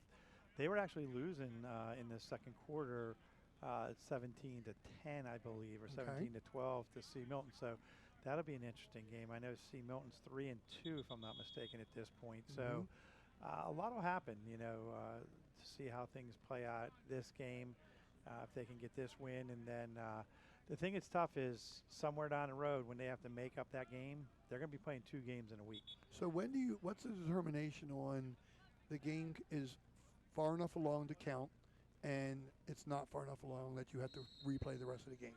I would assume they'll pick it up from where they are. Right, but I think it's on a Monday night, if I'm not mistaken. Is it like you have to get through the 3rd quarter? Because Havre de Grace didn't finish a game, but they called it a complete game. So I don't know what determines it, or if it's just nice play by the defense, just flushing him or out. if it's just that the coaches have a gentleman's agreement. No, that's not how to do it. That's going to be determined by the officials. Yeah, I'm wondering because I will tell you that Havre Gray said that they did not complete their game against Patterson Mill, but it was called a complete game. It was stopped from lightning. Havre Gray beat Aberdeen 13-10, Greg, and Perryville 30-27, but they lost to Seamount Wright 32-7, Patterson Mill 28-14, and Falston 37-0. So this is a big play here, 3rd and 14. If you can keep them from scoring here. It's a jump ball. Do it out of bounds. Right. So they're going to go.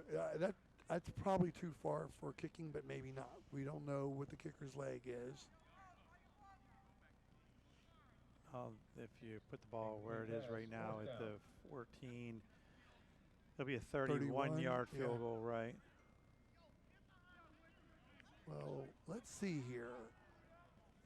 If they're coming out to kick, or they're going to. Looks like they're going to play it out here, Greg. So we have 36 seconds to go here. Edgewood's leading 20-0. 4th and 14. So they look like they're going for it. Not wanting to try the kicking game. Sending 3 receivers out to the left, 1 to the right. Throwing it up. And good job by the defense. Yeah, good job. So now you throw every time for Havre Grace, huh, Greg? You take a knee and regroup at the half. Oh, would you? Yes, Okay. that's what you do. I didn't know. Some coaches would say, let's just throw. Well, I think that they only have 1 timeout left. Mm-hmm. You did a great job on defense and held them here. So you don't want to turnover. I know that. Right. You don't want to turnover. I think you say to yourself, you know what, 20-0. Let's see if we can make adjustments we can make in the second half. See what we can do, and then move on from there. I'd be surprised if they're going to do anything but take a knee at this point. But to your point, they might want to see if they can pick something up on 1st down and then use their timeout if they didn't get the 1st down. They can always take a knee on 3rd and 4th. So they ran the ball. There you go. And they picked up. Oh man, they picked up 12 yards. So now you could time out. Yep, they did use their timeout. And now it's a matter of the clock is against you, but theoretically they're not using their timeout. No, they're just hustling up to the line of scrimmage to get a play called.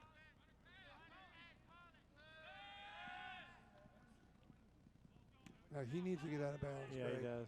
Well, he went against the grain, and he did get another. He got a 1st down, so you need to hurry up and get to that line.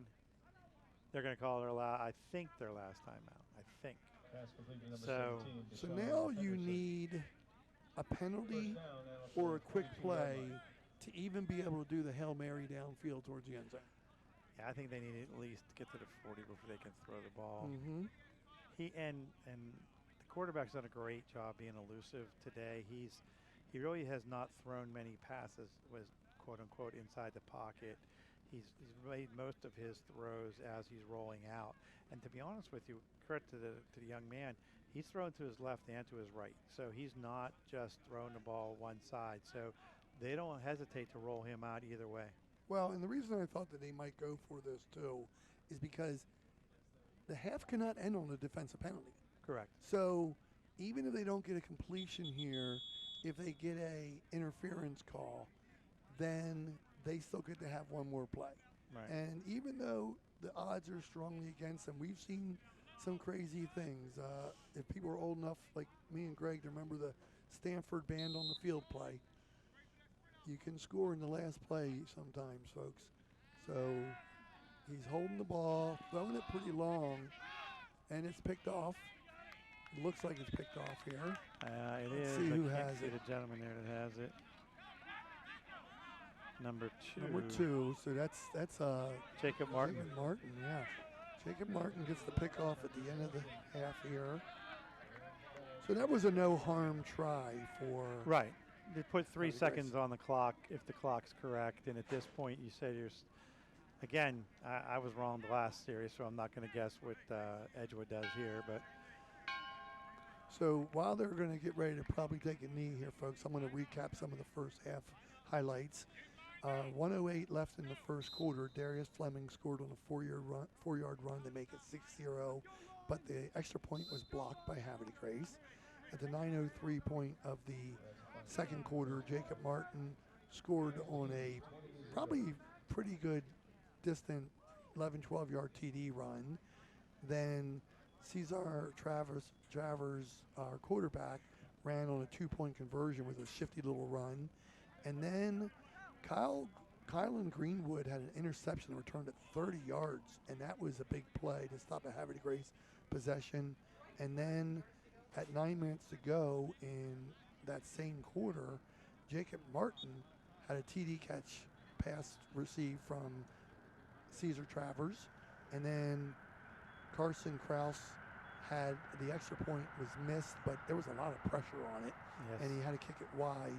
And now with 3.2 seconds to go, Jacob Martin has an interception on a long pass. So what are your thoughts about the first half, Greg? Let's see if we have a replay here, Greg, first before I get your thoughts. So he's just heaving his ball downfield, Greg, hoping for the best. Threw it all the way to the 28-yard line.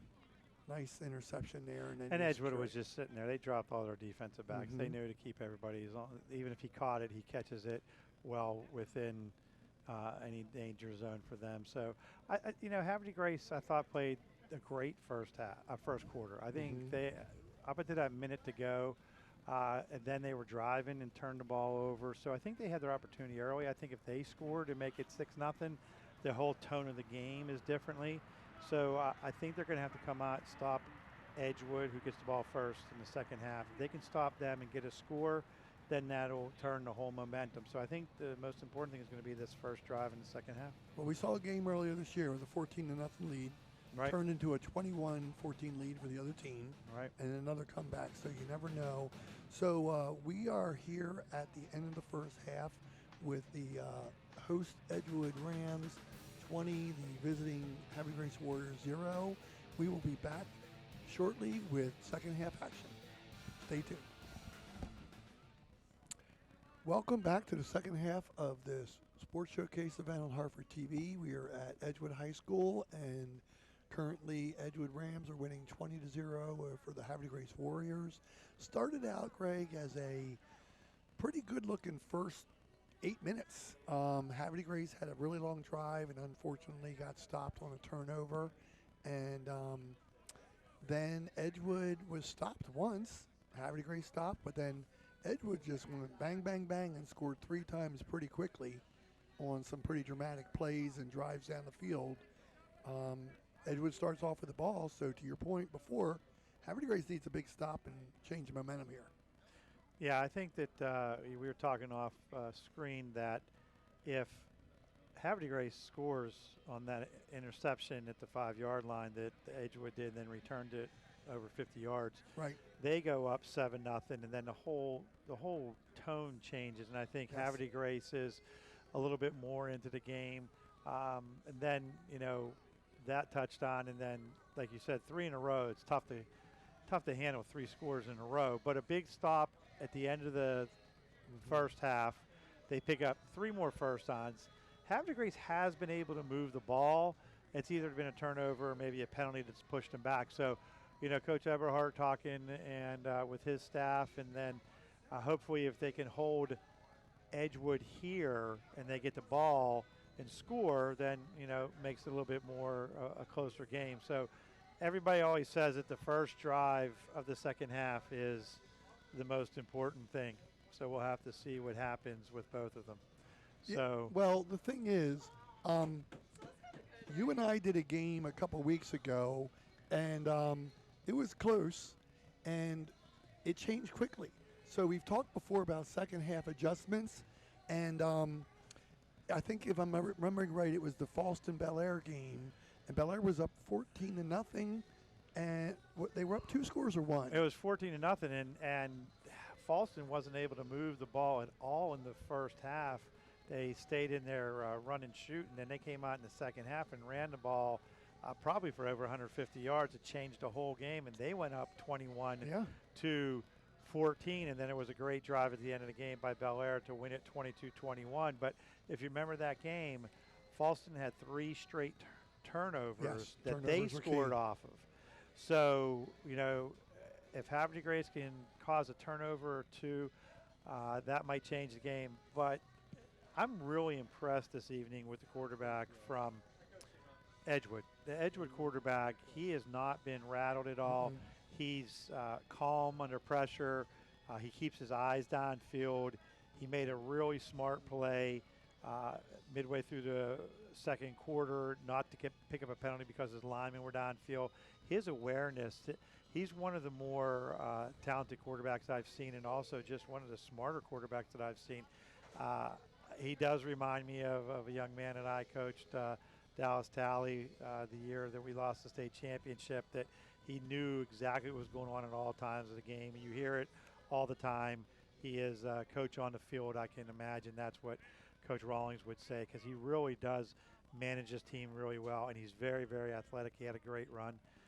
Taking a look at the picture there, but look at the lights. I can only imagine what bird is up living in there. Up there, yeah, nesting up there. That's a great picture by the camera crew tonight of the, I'm going to guess osprey, but I'm not sure. I did social studies, not environmental science. So, Greg, we mentioned the 14-0 turning to a 21.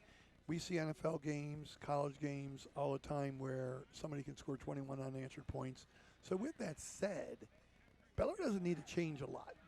You're in the Havre de Grace locker room. What are you changing? What are you trying? What work that you like that you want to see do more of? I think pressure the quarterback and contain the quarterback. I think on offense you have to get 4 or more yards on first down. And that sounds hard to do, but I think you have to concentrate. What's your best call on first down? You need 4 or more each play, because that then puts you into 2 plays to get 6, or depending on the field position, 3 plays to get 6. So I think it's important that they get at least 4 yards on first down to feel like they can call their own game. Greg, I don't know who's doing the music here, but it makes me want to play. They're playing my kind of music. ACD's Thunderstruck, and I want to go out and play. Problem is, folks, I would hurt myself jogging onto the field. And you don't want to run into number 75, Ray. That's for sure. I'd be in traction for a year if I did that. So let's see what happens here on this kick, if it's going to be another squib again, Greg. He did lift this one a little bit. This is right in the middle layer here. Caught the ball at the 30, out to the 43-yard line, in a pile right now. They're going to bring him down. Not so easily, but they brought him down. So I think that was number 4, Mackay Georges. Nice return. Right, and there are a host of Havre de Grace Warriors there, led by Kamari McGirt, whose name we've called quite a bit tonight. But Havre de Grace needs their stop right here. I think it's important that they can hold them, make them punt, and try to get something offensively. And of course, a turnover is always the defense's best friend. So we'll see what happens here. So let's see here if they're going to be more rollout and passing heavy like they were before. They do a handoff on the first play, right up the middle. He got hit and knocked backwards, but then he went back and gained another yard again. Two late flags came in on the play here. Yeah, I want to say his helmet came off, and they consider that unsportsmanlike conduct, and he has to go off the field. But you know, that's number 0 Personal again for foul, Edgewood, face Darius mask. Fleming. Right. Personal foul, face mask. So that's a big penalty. That's going to put him. So do you have to go off the field every time your helmet comes off? Yes. Whether it was your fault or the other team? Doesn't okay. matter. Yeah, it doesn't matter. So it's only one play, folks, so they get a big burst here. So they made a good play by catching the ball at the 30 on the chip kick and then returning to the 43. Then they get a 9-yard run plus a 15-yard. So that's a 24-yard play right there. All right, so they're down to the 35 in one play. So it's really starting to get critical for Havre de Grace to make a stop right here. Yeah, they also just need the ball. They don't need the clock rolling with Edgewood. So there's a handoff. And, man, Greg, he has got some speed. Darius Fleming is like a freight train once he gets his momentum going. He's doing well. And Kamari McGirt, again, McGirt just making another stop. And Kamari holding on for dear life is that particular play because number 0 is running very, very hard tonight. And the offensive line doing a nice job for Edgewood. And I've noticed it's been predominantly the right side. They have found something there that they like to run off tackle.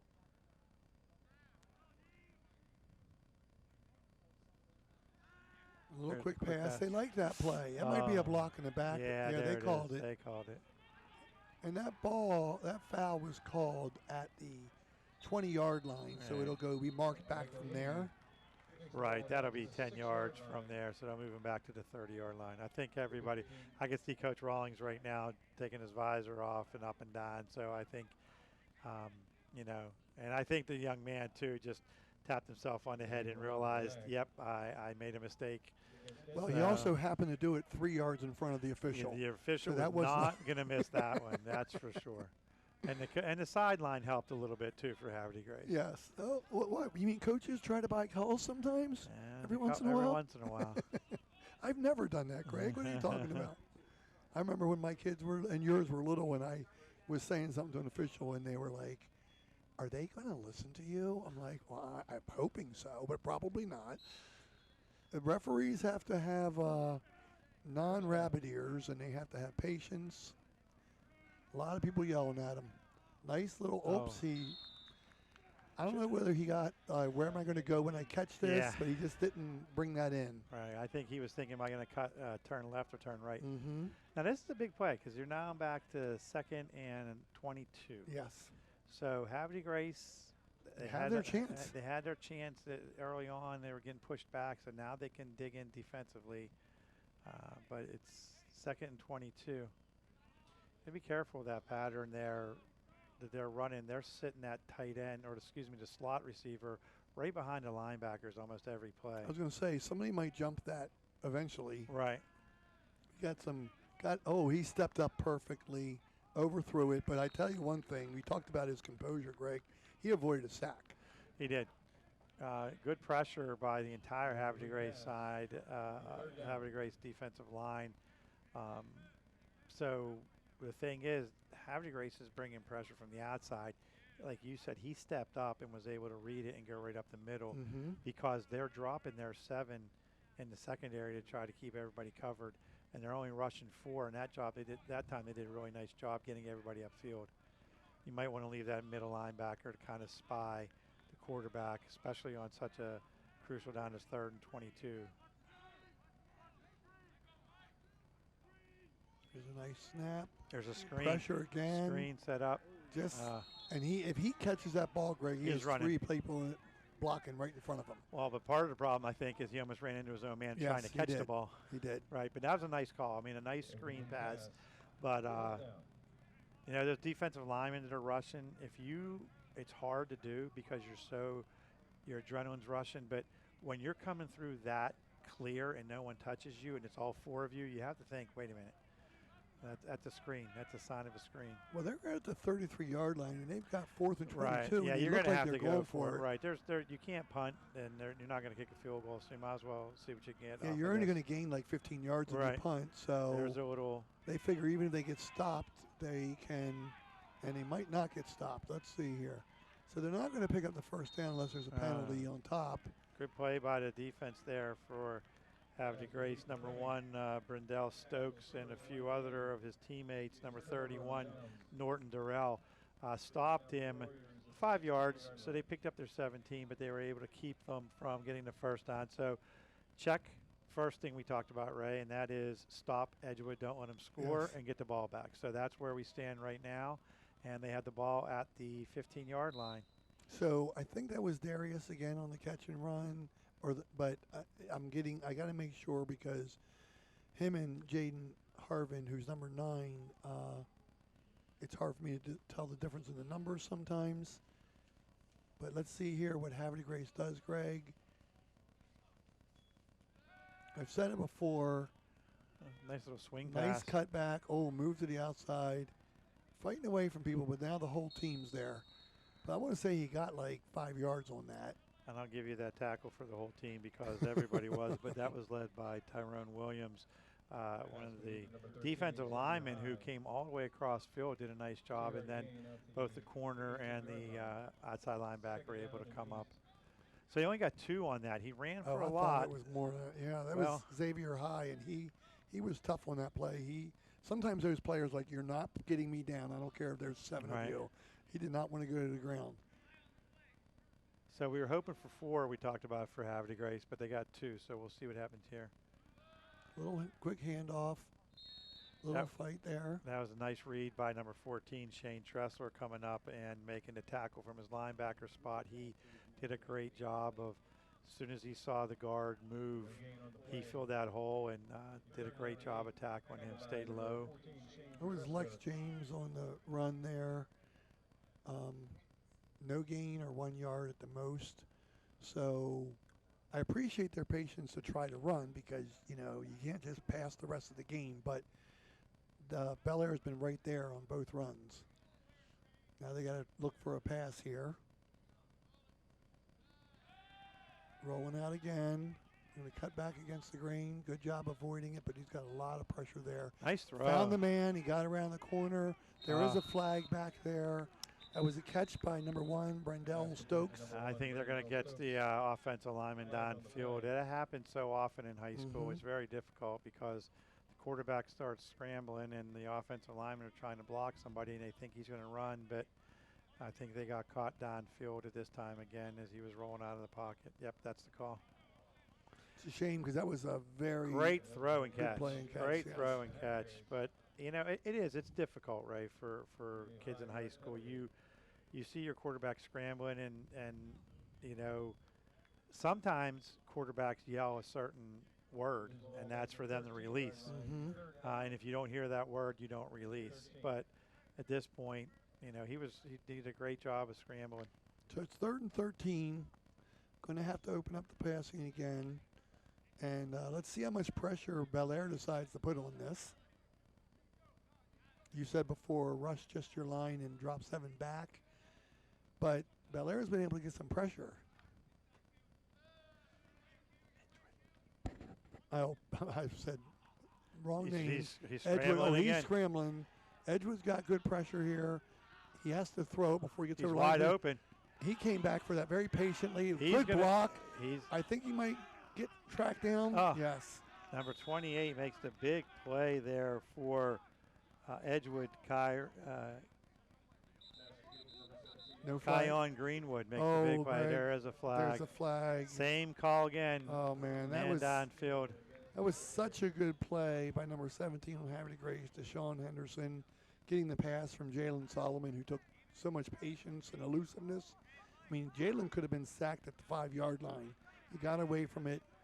Do you think that's a throwing it past the line of scrimmage, or you think it was a legal man downfield again. The same call as the play before. And again, you're doing your job, and when you see your quarterback rolling out and he's running, the offensive linemen there, it's hard for them. Here we go. Let's see how he rolls out. He goes to the left first to escape. He does a full U-turn and goes the other way. Just eludes number 6. I think it's going to be the gentleman down. Throws the ball all the way downfield. And these are like gut punches to Havre Grace. They've had 2 completions for first downs, dramatic plays, both pullbacks. So now it's 3rd and 18. Yes. So let's see if they are resilient enough to be successful this time after 2 tough plays. He stepped up nicely. He's got the ball, first down. and he's got the first down. Now you hold the ball. Nice play again. That's you used the word. That was very resilient. That's the first time this evening that the Havre Grace quarterback stayed in his pocket, and he threw a strike right to the receiver. Just a great play, and the offensive linemen, they all stayed where they needed to stay. So they learned that time. They did learn that time. What I liked about that play, Greg, is Xavier High secured the ball first. He did not try to run without the ball. He secured it. He knew he had the first down. He turned, saw open field, and when he was getting really tackled by 3 or 4 He players. covered the ball. He covered the ball and made sure they had it. So that's a big momentum for them. Well, that's a big effort by the offensive line. They formed a pocket for him the first one of the night that was that solid, and he stayed there and threw the ball. So we got a little pressure coming, Greg, but he gets the ball off. He has him. A little bit long. Tough ball to throw with all that kind of pressure right there. It was, but yet he threw within a 1 yard radius of the receiver, so he was almost there. I'm impressed with the young man from Havre Grace. Oh, and you talked about the Bel Air quarterback before. I was starting to tell you, Jalen Solomon. I keep saying Bel Air because I'm thinking of Greg being at Bel Air High School as the principal. Don't blame it on me. Come on now. It's my old timers, Greg. I'm an old man.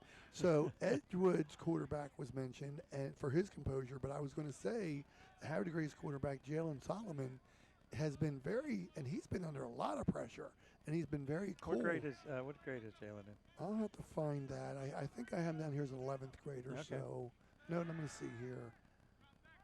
Oh, 10th grader. Fresher. He Great is a fresher. 10th grader, and he is is. playing with that composure. He is. That was a Jarius Keaton with the sack right there. Great play, but I think we have the quarterback shaken up a little bit right now. So is this a charge timeout or official's timeout? Yeah, this is official. Anytime Okay. there's an injury, it's an official timeout. Just as he was getting ready to turn, he turned back right into Jarius, and Jarius, it was a clean hit. He just got him just as he turned right into him. Now, what I've seen before is when teams are leading, better example, if they're behind late in the game and a player goes down to stop the clock, they will then charge the team a timeout because they're saying, this is our third one you've had, Right. and you're trying to stop the clock. Right. with Well, an this, injury. yeah. And this is pretty, it's pretty obvious. This we was saw. cut and dry. Yeah, we're But look at hoping that view, Greg. What a scene of the beautiful sky there. picture tonight. You see our baseball fields off to the right here. Beautiful campus here. Softball field there. I see the young man warming up for Havre Grace at quarterback number 12, I believe, is taking some snaps and throwing the ball a little bit. And he's also a 10th grader, Julian Ringgold.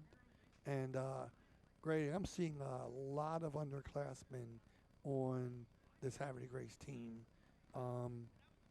Do a quick count here. I have 8, 9, 10, 11, 12, 13, 14 9th and 10th graders. A young team, and that's great to see that the quarterback is up from Havre Grace. Hopefully the wind knocked out of him. That's what I'm hoping for. And I'm only seeing 6 seniors, so A young this team could build for next year a lot. Just want to give a little shout out to what's great about Harford County athletics is you see we have a trainer right next to the young man that was hurt. So in each of the games we have the trainers there to take care of our student athletes, and to have the trainer there to take care of him, that always makes everybody feel much better, and to know. And he's walking. I hope it's just the wind knocked out of him, but he's in the care of the trainer, and that's what we are lucky to have. Yeah, she's going to have to talk to him, make sure he's got his wits about him. Yep. And This is a tough position for this young man, third down, and look, yeah, he had no time there whatsoever. all right. That's again number 44, the same young man, Jarius Keaton, with another sack. Yeah, and I'll tell you what, if he didn't get the sack, Dylan Carroll was going to get it too. Number 61 was right next to him. Right. That's a tough position for your backup quarterback. The defense is coming. It's third and 13. They're going to throw the ball. He just didn't have the time and to make any kind of move there. So it's a good shot of the snap here. Our punt returner is really close. That ball was close again. Caught that on the run. Out of bounds at the 49-yard line of Havre Grace. Yeah, so Havre Grace has to come up with another defensive stop if they want to get back in this game. So 6 minutes to go in the third quarter, and they're down their starting quarterback. So I think the defense probably feels a little bit more pressure to make sure they stop Edgewood. They can't afford to give up another touchdown at this point. Man, that's impressive having your first and second string quarterbacks that are sophomores. A lot of future ability for those two young men. see if Edgewood's going to be aggressive here, Greg, and just go with, what's been making it work. Quarterback got around end there. He escaped the loss, and he got a 5 to 7 yard run out of it still. Yeah, they're having pressure this tonight at times against the quarterback from Edgewood. I think that some of the defensive ends, though, might want to, instead of coming upfield completely, they might want to feather out a little bit and try to keep him contained because he's getting to the outside. That was another first down run he had. So you always want to make sure that you keep that outside shoulder free so you have the ability to cut and go after him. But I mean, he got further than I thought. I thought he only got a little bit, like 7 there, but that's a nice run up the middle for about 5 yards there. And they're trying to pull at the ball there as they pick number 9 up off the ground for us. That's Jaden Harvin. Great quarterbacks these days at all levels just seem to be much more elusive than they used to be. Used to be the big 6'4" quarterback with a strong arm, and so many of these quarterbacks these days can pass and run. This young man's a great athlete, you can tell. And like I said, I keep saying about his composure and watching him out here right now, just putting people where they need to be, telling his offensive line. They're all checking their play calls on their wrist. So, ball knocked down by, I think it was the defensive end there, number 57. And that was taken care of by Havre Grace. They were aggressive there. That's Joseph Spencer who made the play. He's an 11th grader, going back to what you said, one of the many underclassmen here for Havre Grace. Havre Grace, it wasn't long ago. It was about 5 years ago. They were on a 3-year streak where they went to the state championship. And Sean Greeley, he's playing for Maryland in his last year of eligibility right now. He was the one that led that team. So they've had success, and they know what it's like. So let's see if he can make one cut. He did, and he looks like he's got definitely enough for the first down. Nice tackle by number 52. But that was great. That was great work on number 8, Mike Harris, to wait for his blockers and get the first down. But it looks like somebody's down here. Number 5 is struggling to get up. Michael Lee called for. Looks like a cramp. Yeah, she's already pushing it. Well, you said that earlier about people cramping, but and you were thinking we didn't see anything so far, but we were able to. It's not a good feeling, Greg. No, you could tell he's struggling with it. I'm trying to look down on the Havre Grace bench to see if the quarterback is up and if he's walking around for. I know that one of the coaches is talking to him right now, and he's still sitting there, but they're definitely talking to him. So I said this before. People don't realize what it's like to get in a cramp when you're not just laying in bed or sitting on your couch, and you're running full speed and your leg locks up like that. It's somewhat of a helpless feeling, and you have to hope it doesn't happen in the middle of running. Even now, he's trying to run off the field. You can tell it's still bothering him there. And Greg pointed this out in one of our previous games. For all you parents of athletes and athletes who are going to watch, you gotta hydrate early. You can't just come out here and drink one Gatorade right before the game. That day and a half preceding it, you need to make sure you've had enough water, fluids to make sure this doesn't happen. Right, not soda, not anything else, water. No. So we have a little burst down the middle here. Powell's trying to push him back. Nice job. He is holding that ball tight. That was a great job there by Kamari and a host of the Havre Grace Warriors. I tell you what, I'm giving them credit. They're playing hard. They are doing everything they can. I mean, they're at the 25-yard line again. I think they realize that Edgewood's in 4-down territory, so they know just how important it is to make some key stops right here. And I'm sure the Edgewood coaches have told their players, because you can see it on a couple plays so far, protect that ball at all costs. Everybody's reaching for it, reaching or punching for it.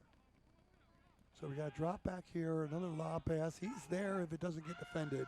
Wow, he brought that in, Greg. That was number 13 for Edgewood with a 25-yard catch. Cesar Travers. All right. And that was just an excellent throw by the quarterback. The defensive back was running stride for stride. He literally, you hear it all the time, put it where only one person can catch it. That young man caught the ball in stride in the end zone, 2 feet down, would have been good at any level. And Edgewood now is up 26-0, and they're going for 2. That was Quentin Williams on the 25-yard catch from Travers. That ball was on the money, Greg. Yeah, it was. He He never had a he never defender broke a stride. step behind him. Right, he never broke stride.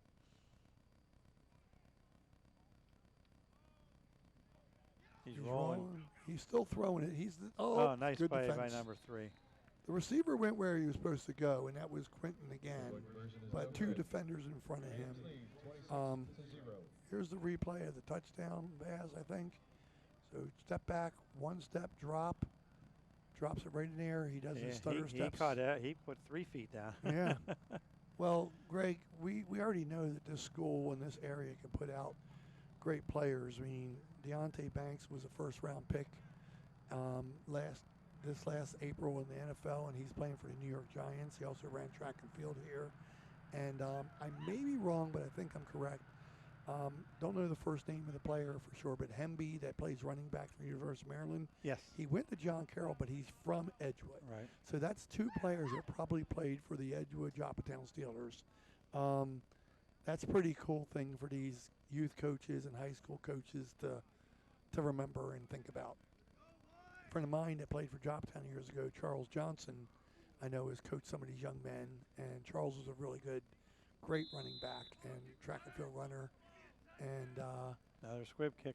he's put a lot of time into these kids. Okay, a little bounce hop there, a little. And that's the first time they really had a chance to move forward on any type of kickoff. And they got to the 31, so that is their best field position of the night. That was Xavier High for Havre Grace. They're at the 31-yard line. It's 26-0. There's almost 4 minutes to go. I think Havre Grace needs to just put a drive together. They need to start building their confidence that they can go back to what they did earlier. They did complete 3 passes in a row for probably 20, 50, and 30 yards the last drive, but 2 of them were nullified by penalties. So they have the ability to do things good on offense. But notice their backup quarterback's back in, so the young gentleman is not here from the starter. Okay, he got it, but I think he only got back to the line of scrimmage, Greg. He had to jump in the air for that. That was a good catch by number 17 for Havre Grace, and that's Deshaun Henderson. But being in the Martin air, Tyler, that's the first time we've used his name tonight, make the tackle there. Well, we are getting to the late third quarter, so you may start to see some subs from some tired players. Right. But you also, as we said, you're 4-0. If you can win this game, Edgewood, you're 5-0. So they try to get as much playing time for everybody, because you just don't know down the road who's going to have to play when you get to the end of the season and in the playoffs. Yeah, you got to work on your depth, that's for sure. Little pass there. Incomplete. He was hit as soon as he tried to catch the pass. He was only going to be able to get a 2-yard gain if he caught that anyhow. So Bel Air is putting a lot of pressure everywhere right now in the field. You got to do your best if you're Havre Grace not to let frustration. I keep saying Bel Air. Edgewood is everywhere. And if you're Havre Grace, you got to not let frustration set in, Greg. And I know that everybody's been there. Keep your composure. Just try to make the next play. Well, I think also with the new quarterback in, you're trying a little bit harder for him, because you need to help him out. He's in a position that he didn't think he'd be in. Oh, he's interception, number 13 for Edgewood, and that's Xavier, Quentin Williams. Quentin Williams, and he's returned it a good 40 yards, Greg. Right. Edgewood's Quentin Williams. And Kamari McGurk was the one that made the tackle there for Havre Grace. So you can't blame the young man. He saw a receiver. He saw the receiver. He just threw it over him, but he's trying to make a play. He just tried to drop it in, but it got away from him. A nice return by number 13 for Edgewood. So how's that for an impact within a minute or two, Greg? Quentin Williams gets a 25-yard touchdown catch for Edgewood, and then he turns around and he gets an interception and returns it 40 yards. All right. You wouldn't be surprised here if you see Edgewood throw it in the end zone right now to try to kind of go for the final punch here if you can get it in. So I wouldn't be surprised at all if they throw it in the end zone. Yeah, they have been aggressive.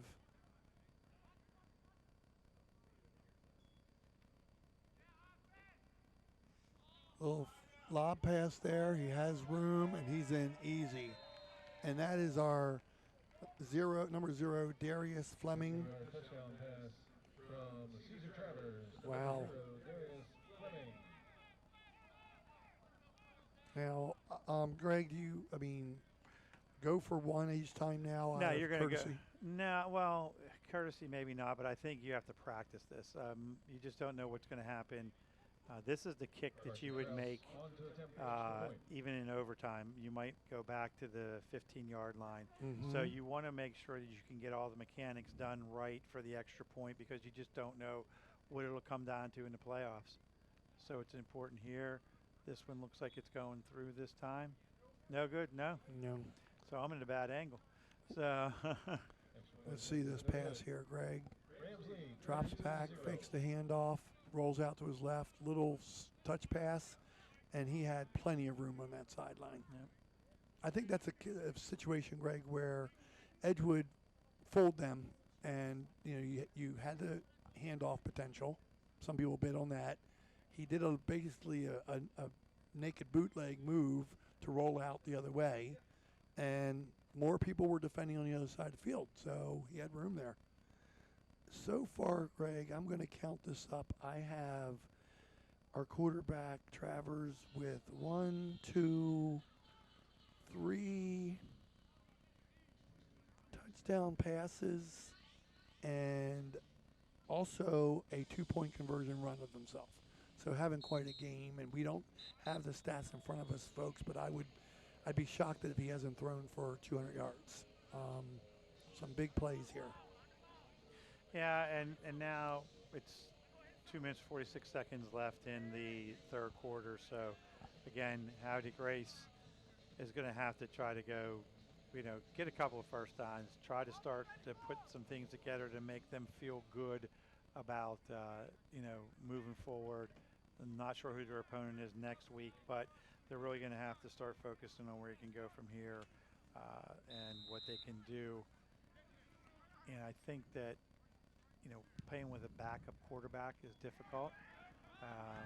If you notice, good return here by Havre Grace. Yeah, he picked that ball up short, and that's our running back, Lex James, and Edgewood was in there on the tackle around the 40-yard line. Greg, every minute of every game is still practice. Yes, absolutely. So Great whether point. I was coaching, soccer or any other sport, I still wanted to work on stuff. So Bel Air is the same. They might start bringing in, Edgewood is still the same. They might start bringing in more subs. So when do you start integrating your fifth receiver, your second running back? Now. Yes. I think it's now. You just don't want anything, to happen to your starter. And how much you do that with your line too? If not 5 wholesale subs for Edgewood's line, but do you consider when next best lineman? When we were coaching at Choptown, we always had one of the assistant coaches would kind of look at me and just give me the nod at the defensive line, and he would put 2 in and keep 2 starters, and then we would start to rotate down to 3 and 1 before you knew it. Fourth quarter, we had the whole second team in. So 32-0. You do have the game in hand. You feel. So it's time to give everybody reps. You just don't know what's going to happen if somebody gets hurt. You want to be prepared. I keep saying it for the playoffs because, if Edgewood holds on, they go to 5-0. They're going to be, pretty high up in the seedings for the playoffs. So I think the more you can get for your younger players, in case somebody, and you don't wish anybody to get hurt, but you just don't know what can happen. Well, and the thing is, we talked about classifications before. Havre Grace should be 1A, I think, and I'm pretty sure Edgewood's 2A or 3A. I'm not sure which one. So, you got to get out of your own region first. Right. So there's some pretty good competition right within their region. If I'm not mistaken, the 1A schools in the county are Havre Grace, Paris Mill, and Joppatown. And then I think Falston And see, Milton right now is 2A. Hartford Tech. Hartford Tech's 2A. And Bel Air's either 2A or 3A. Good job trying to Right. keep his feet in bounds there. Frustration is starting to set in on the Havre de Grace players a little bit right now, but Fourth down. coach is trying to keep them under control and just say, let's work on the next play here. Seeing who our new quarterback is, Greg. Did we say it's number 12 or 13? 12. Okay, so for Havre de Grace, that is, I'm looking for 12 on my roster here. I'm not finding a 12 on my roster, so I'm wondering if this is a, there he is. I said him before, Julian Ringgold. On return by Edgewood. They strung that out well, Havre de Grace, especially number 18 for Havre de Grace did a nice job, but the first person was there was number 17, who's played a really good game tonight, both sides of the ball. Deshaun Henderson, he's caught the ball, he's been able to play defense, he plays special teams. He's done a great job all night. So Havre de Grace's starting quarterback, Jalen Solomon, has not returned to the game. We're hoping for the best for him, that he's not hurt too bad, and he can recover for the next game. Got our officials making signals here, and we told you before we had a father-son combo doing the officiating here. Have you ever officiated anything with your son, Greg? Or? No, we never did that, that's for sure. We fish a lot together, but not officiating. Yeah, I've officiated some in my life, and it's a tough job, so we always appreciate all these officials. And looks like we have the new quarterback here for Edgewood, so it looks like the night's over for let's the get starting the number for that one if we can. I believe it's number 19. 19, okay, so that would be Brian Guerrero. He's handing the ball off. We got to run up the middle here. Good job. And same number for Havre de Grace making another great play there, a touchdown saving tackle. That is Darrell Norton. He's made a couple of great plays, so saved a touchdown there. So that run was a pretty good distance there, Greg. I mean, might have been a 15, 20-yard run right up the middle. About 15 yards. And that was by number 16, and that's Tyler Martin. So he's getting some chances now. And we mentioned that Edgewood might be bringing in some other players. Nice delayed move. I'll tell you, Greg, I like a lot of things in sports, but that's been one of my favorite plays this game is the Edgewood receivers and running backs and quarterbacks have really good little stop-and-go moves. Very difficult. Yeah, and it was a good play there by number 58 for Havre de Grace to keep him from getting any further. He did pick up 8 yards. So we got the clock winding down, 33 seconds left here. Edgewood with the ball. Probably get off one or two more plays, depending on whether they pass or not. We got a handoff. And he is getting out there, Greg, and he wants this bad. He keeps breaking. He keeps breaking tackles. That's Tyler Martin out there. That looked like a 37-yard run range here. He did a great job. And again, they keep going to the right side. And Corey Baker, a 10th grader, made the stop inside the 10-yard line. And I think that they're going to let this clock run down and then move down to the other end of the field with, if the clock's right, under 10 seconds. Mm-hmm. Now, if I didn't mention this before, Greg, I mentioned Havre de Grace's offensive line before. Let me mention Edgewood's. I have Dominic Gibson at left tackle starting the game. Mackay Alfred, number 72 at left guard. I had Terrence Powell at number 59 at center.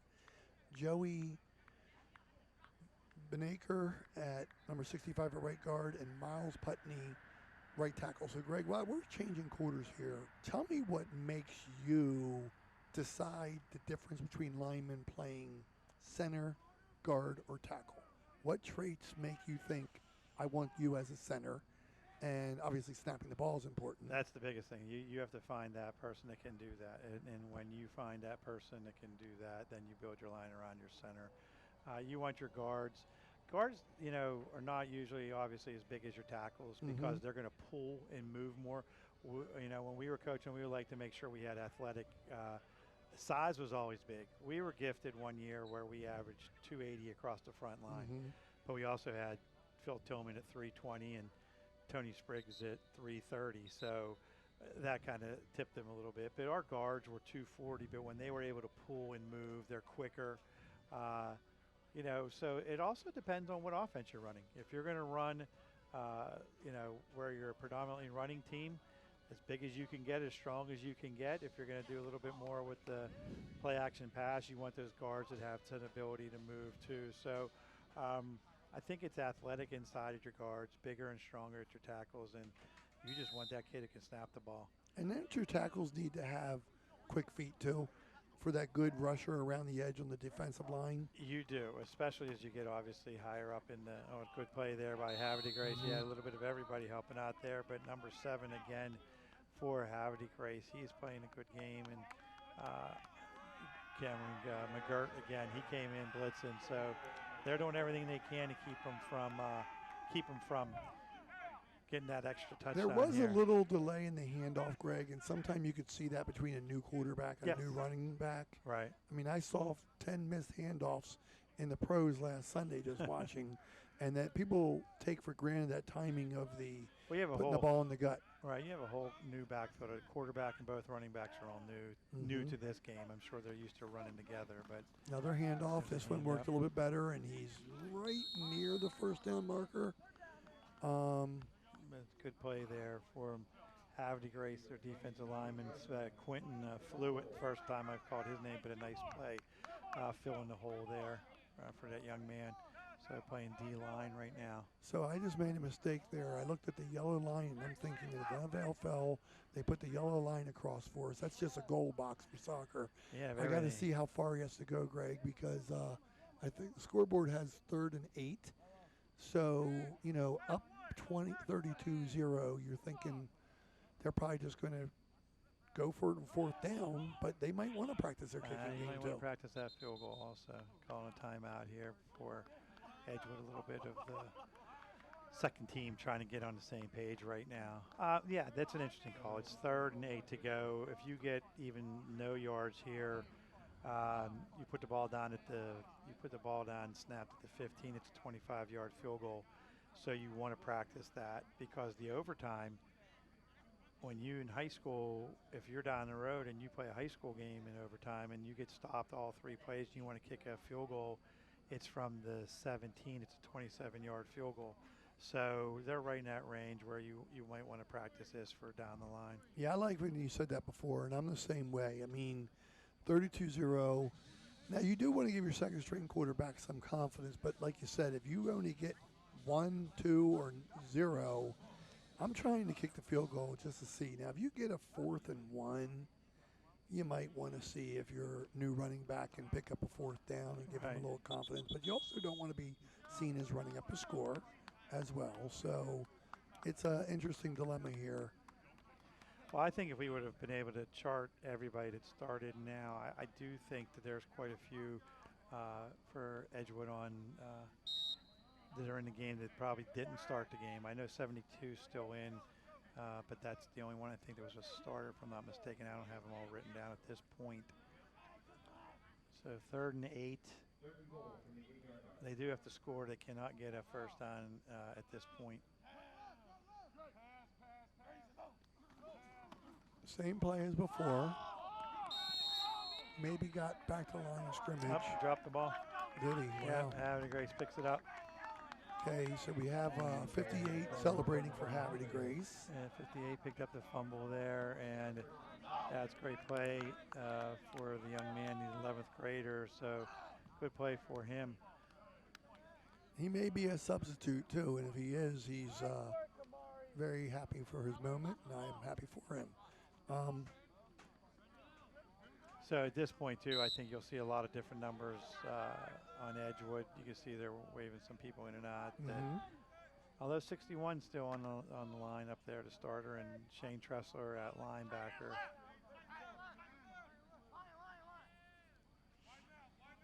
So what is if they get hurt this way, Greg. What is concussion protocol for high school? Did the trainers evaluate them, or they have Yes, to get a doctor's that's note? all.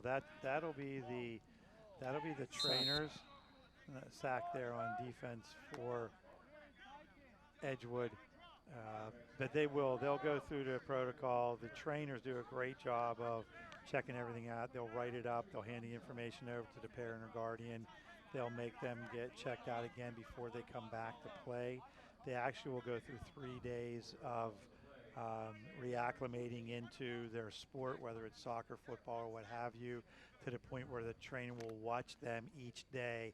So they do a great job. It's not obviously as extensive because we don't have that ability like the pros, but they do take it very serious and watch the students for the next 3 or 4 snap, days. quarterback gets back on it.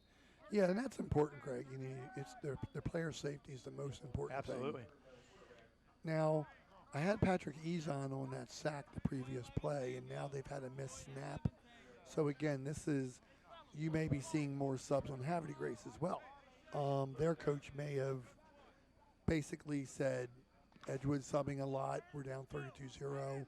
We got some players that we need to get some experience too. So the timing of that snap to the center is not easy. Yeah, the center is a new center. Looks like 65 instead. Uh-oh. Okay. And the touchdown picked up by number 61 on the bad snap there. Edgewood gets another touchdown right now, folks, to extend the lead to 38-0. And 38 is 61 picked it up. 61 picked it up? Yep. Okay. Yoan's a starter. He's been in there, and that kind of just bounced bad snap, and he was able to fall on that for his touchdown. So we're at 38-0. So in MPSSAA, you end up running the clock once you hit 35 points.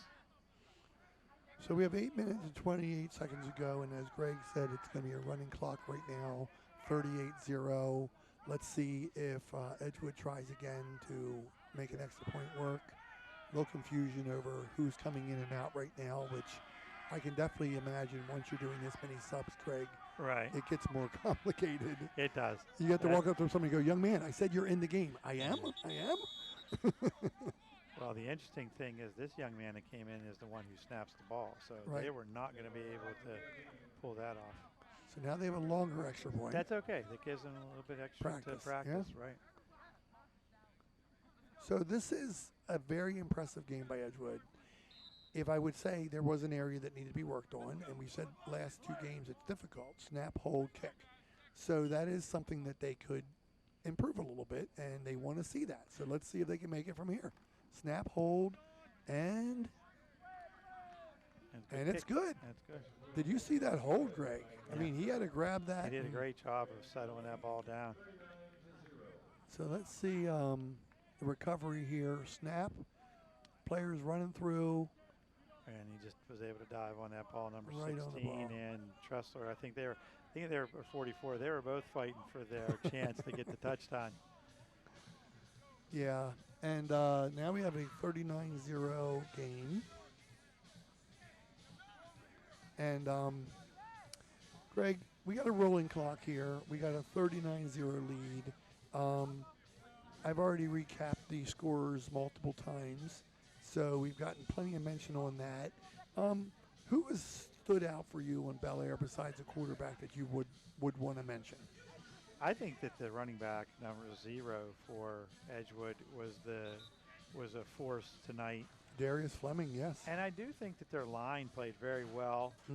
They settled in, they protected the quarterback, and they rolled out when they wanted to, but he was able to sit in the pocket. The 25-yard pass to the receiver here, second to the last touchdown, he just took a 3-step drop, which is exactly what you practice, and put the ball up, and the young man caught it in stride. We're still kicking it, squibbing. That's good. So set up a return maybe. Got hit pretty good there. So I'm going to give Greg some kudos Tackle by here. 14. That was a nice tackle by Shane Tressler. Yeah, he's pumped. And Greg and I called the Bel Air Falston game, and it was a very good game. And then we called another game, and we've had we had two great games.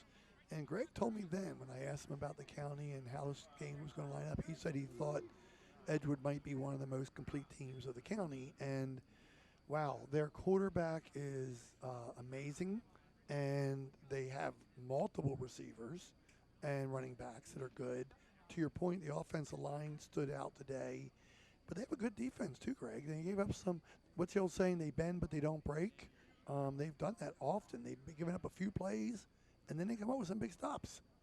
Yeah, they did, and we're having this chance, unfortunately, to talk a little bit because we have a Havre Grace Warrior that's down on the kickoff. So we're hoping that he is okay. The trainer, coaches are out there with him, checking on him. So hopefully that he is okay. So I do agree. I think that Edgewood, as they move forward, the competition gets tougher when you get to the playoffs. So they're going to have to start. I would assume that Coach Rawlings, Coach Brinkman and the group, I'm sure they're already thinking, okay, who do we need to go out and scout? Who's going to be in our region, first of all, and then who's that other team that we need to start looking for? I know when we were at, great picture of the banner hanging up over at Edgewood High School.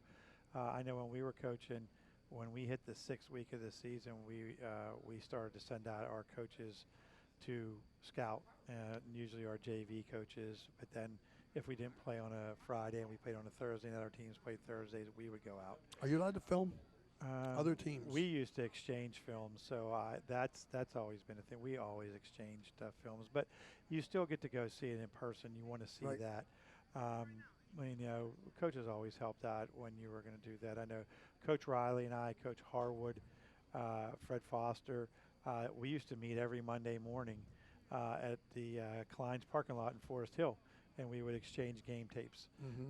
That was back in the VCR days that you had to make, and you would go home Friday and Saturday and you make 4 or 5 copies, and we were able to always exchange tapes with one another. And then in the playoffs, Coach Harbert, when he was at Aberdeen the year that they won the state championship, and we exchanged tapes on different opponents that we played it during the year. Coach Fred Foster and Jim Lamb, who were at Edgewood, we would help each other out, even though we were big rivals, Joppatine and Edgewood. So it was always, professional courtesy, and you would just exchange tapes, and that's the way you did it. Now everything's on Huddle. These games will probably be up within 2 or 3 hours on Huddle, and you're able to do that. I think that's how they exchange. Now this is a good sign here. Our young man, I do believe it's number 7, who's played a great game tonight for Havre Grace. Kamari McGirt, I think I've called his name numerous times, especially on defense, but he is sitting up right now, and the trainer's there with him, as Coach Eberhardt's with him, just trying to see. I can't really tell what the nature is, but good thing he's sitting up and he is moving around. So I think I was told that the season did drop 1 game since it's open playoffs. Correct. And so we are getting into the second half of the season here, folks, soon. And so, everybody's starting to think about the playoffs. Sorry to interrupt you, but great sign that he's up there. Yep. He's still trying to catch his breath, it looks like. He's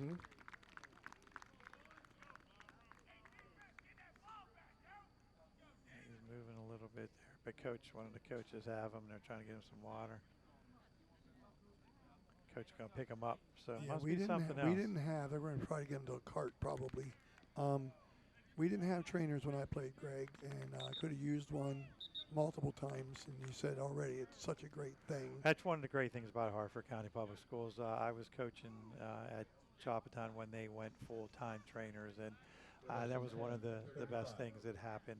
Kudos back then to Jackie Haas, who was the one who was there at the time as our superintendent, the former Jackie Haas, and bringing in that. Forrest Weiss was the director for athletics, Edgewood person, and it was great that we did that. It just took so much off the coaches, and always taking care of our athletes, which is what we wanted to do.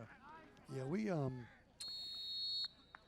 everything is so much support around here, and let's thank the PTAs and everybody else that supports the programs. And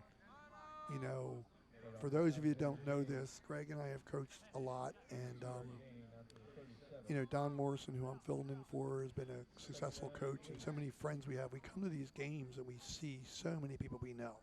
And nobody's coaching for the money.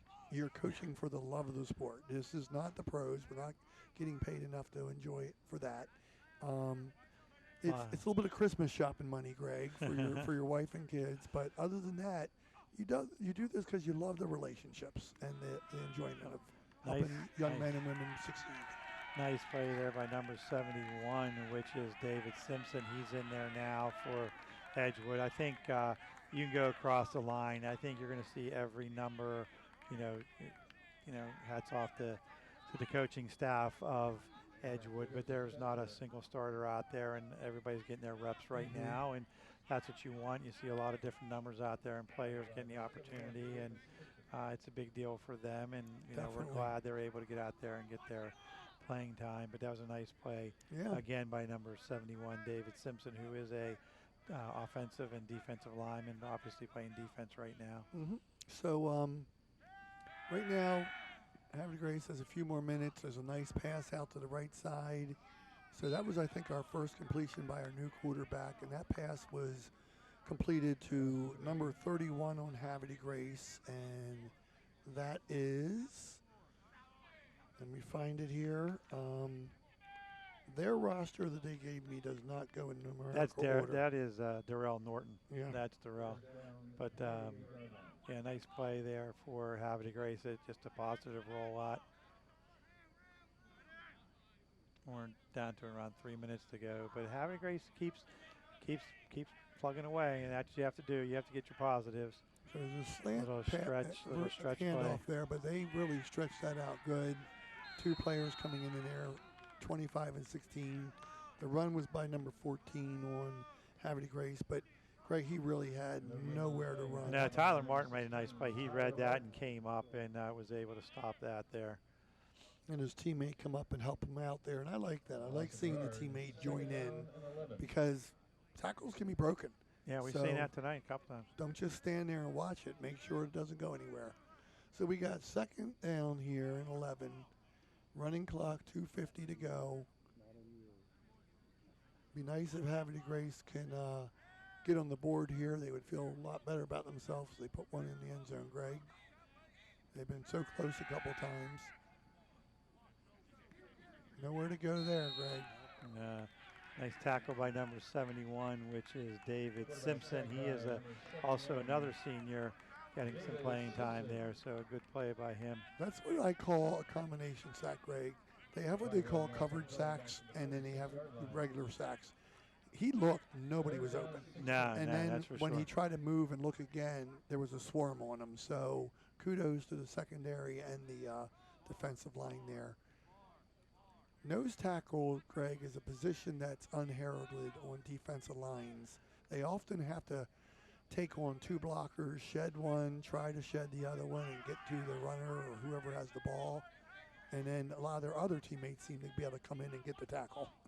Yeah, I mean, that we call it swarm. You know, you want to make sure you're swarming. There he is. Pass over the middle. Oh.